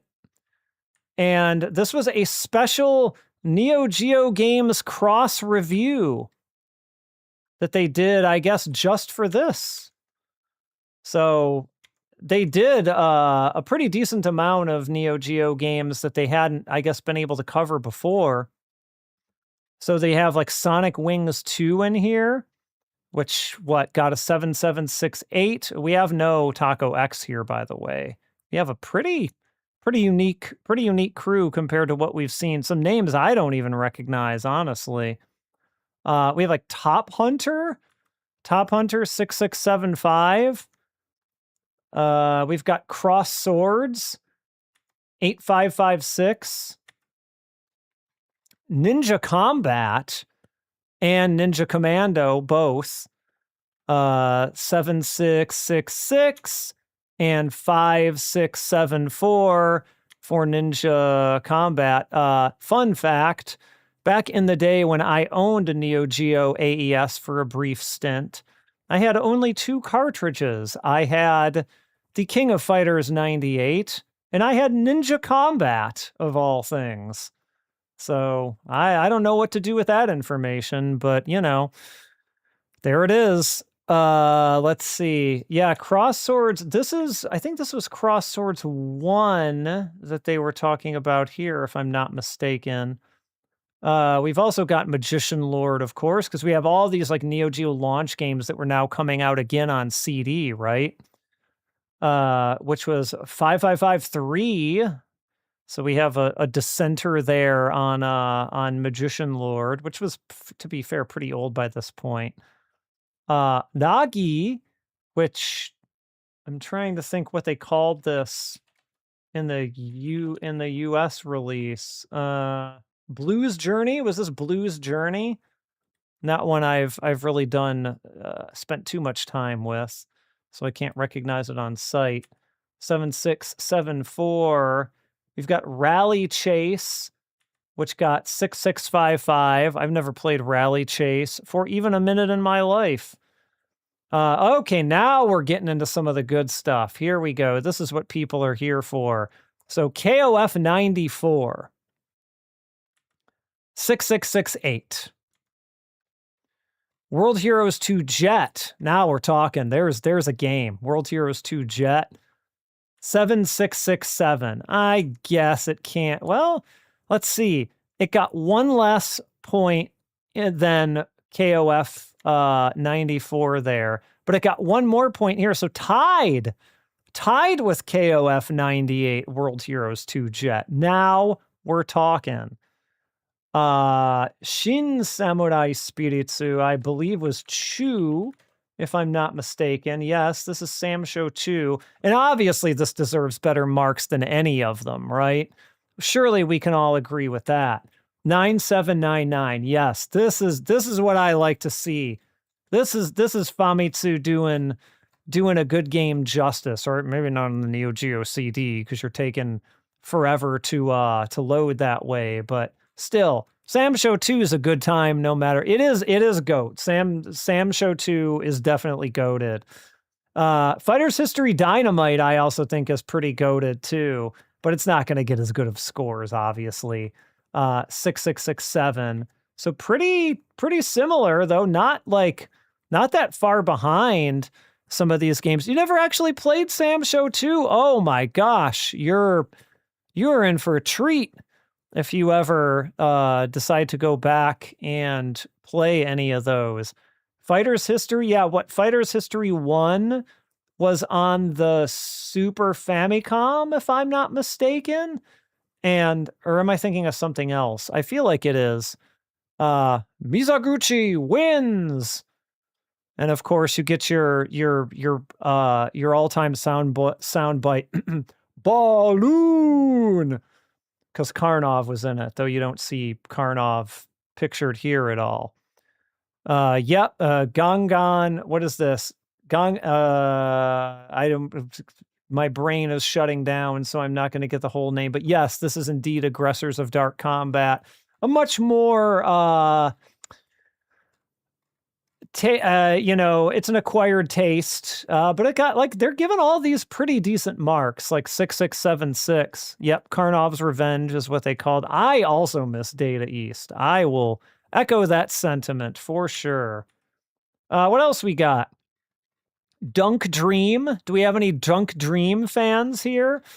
7666. A game very close to my heart. Flying Power Disc, aka Windjammers, which is a game I love.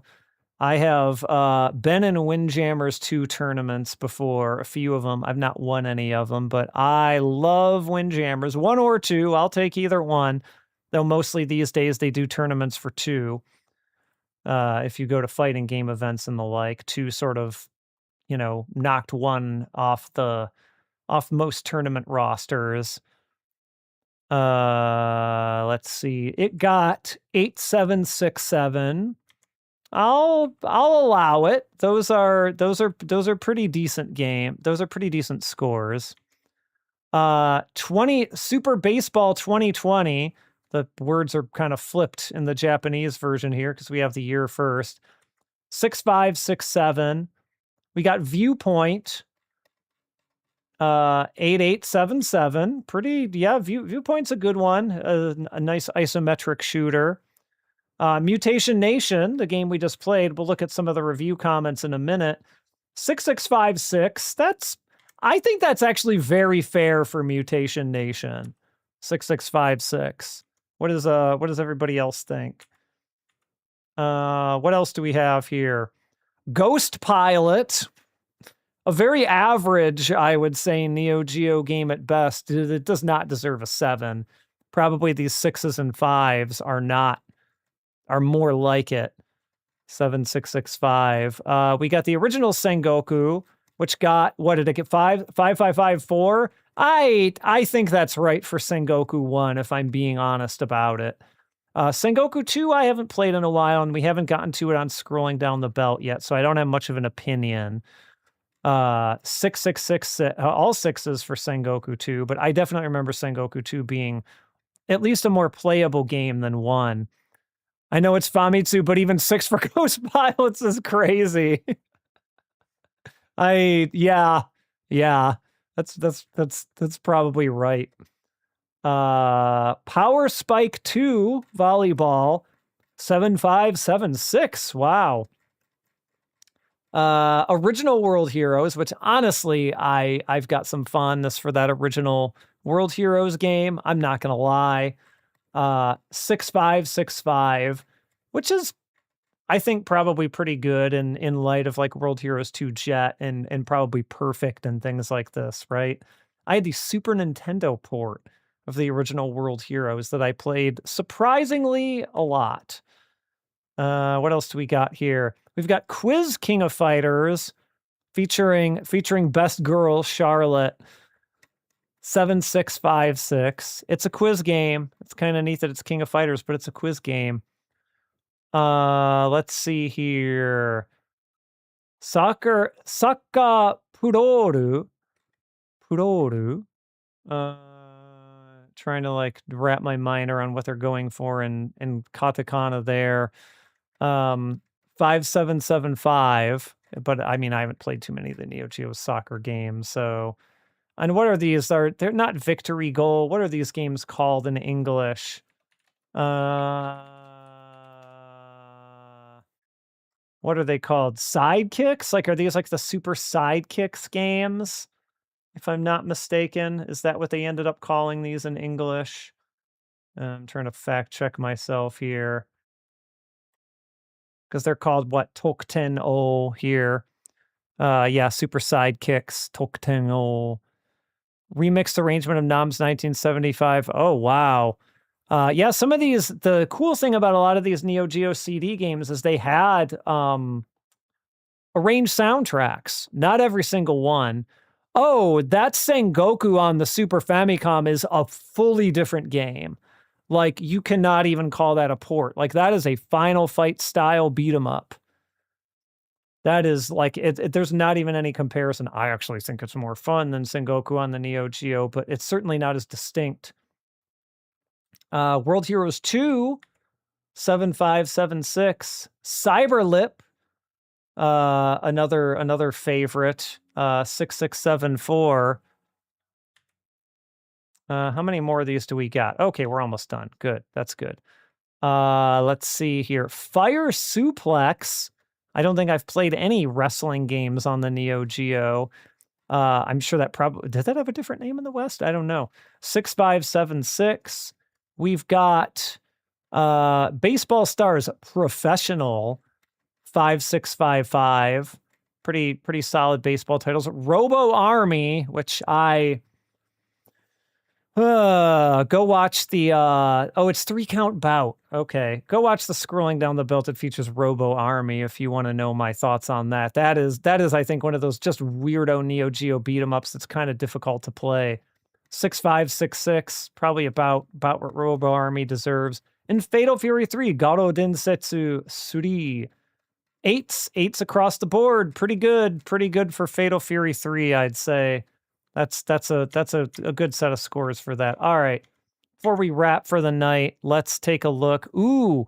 I'm more of a 2020 guy, actually. I agree with you. I also like Baseball Stars too.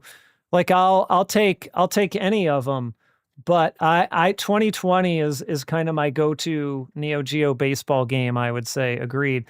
Yeah, Robo Army isn't terrible. It's just real weird. You really have to learn it, which doesn't make it bad. But there's just some really odd stuff about it. All right. We'll pick a 5 and we'll pick one of the 6s and just kind of take a quick look at these here. Yeah, it says, oh, this type of game, these types of games are very frequent. These types of action games are very frequent, especially by 1995. Yeah, we would have seen many of the beat 'em up by this point. And she says that you can get through the game. It's nice that you can get through the game by not using your brain too much and just mashing the punch button, which kinda. I mean, it is like a lot of punch strings and you don't have to use too much else. But I mean, as we saw, if you don't if you're not, routing, or you're not at least trying to like reposition yourself, like you're going to have a bad time. But yeah, fundamentally what you're doing in terms of attacking is kind of that, if we're being honest about it. Your special moves evolve the more items you pick up, and so that's fun. But it gets a little repetitive. Let's see. And she actually says that it would have been nice if the design of the regular enemies had been a bit more varied. And like, I don't know, like more variation, sure. I guess I can understand that, but like they're like weird mutants. Like it's not like they're just dudes like in most beat 'em up. So like I think you're kind of getting a good amount of variety just through that alone, right? Oh, they rolled back the 4 credit limit on CD. Okay, that would make sense. That would definitely make sense. Let's see here. So let's just look at the 6 underneath before we wrap up for the night here. So it says it's one of those Final Fight type games. Again, in 1995, they're still calling them Final Fight likes. The enemies are bio-humans, like, mutant humans, bio-mutant humans. Let's see here. And basically, like, how to put this? The enemy design is sort of like B grade, like monster, B level, like monster people. You've got like in mechanical humans. So he's like, you've got a man with a rocket head, and like a sort of octopus man and things like this, which we just saw those guys and they like it. They're pretty into the designs there. Let's see here. Autonal. Let's see. Nechoguro. Hold on, I need a gshow.org. This one particular word that he's using here. Nechoguro. What is the word nechoguro? This must be like a slang thing. That nechoguro.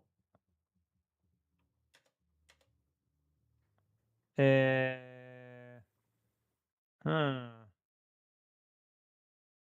can't immediately find anything for it, so we'll put that aside. But the something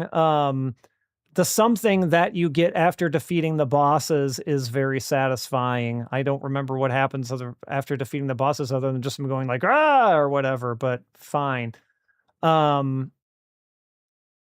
And then he says it's nice and easy feeling because moves come out like just by, holding down the button and hitting the buttons.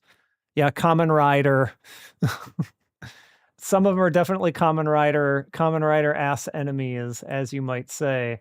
All right. Okay. Well, that was fun.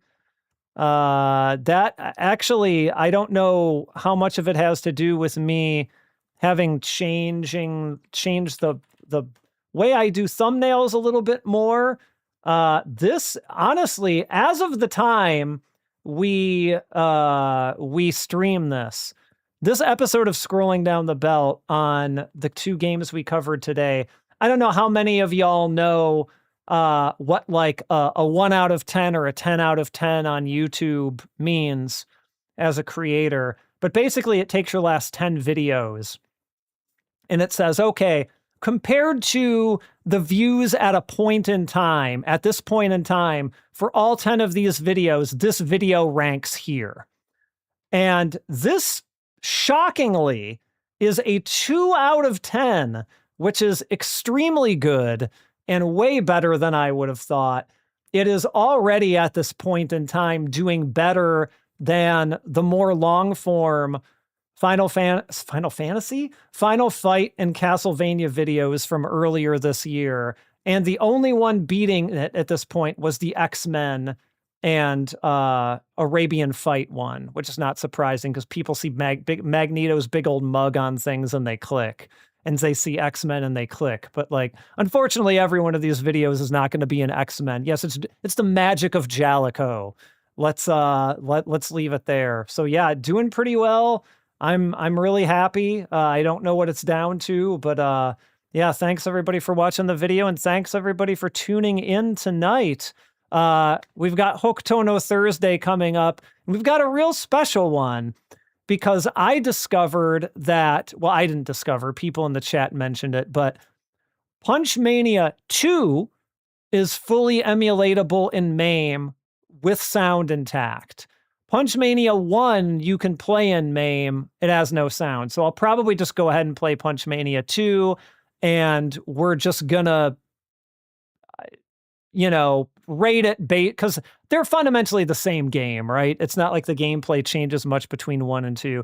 And I have a setup I'm going to try with it, which may or may not work well. So we'll see. It's going to be something a little bit special, a little bit different, though. So look forward to that on Thursday. And yeah, see you later. And I'm hitting the right button now. See you later. Bye-bye.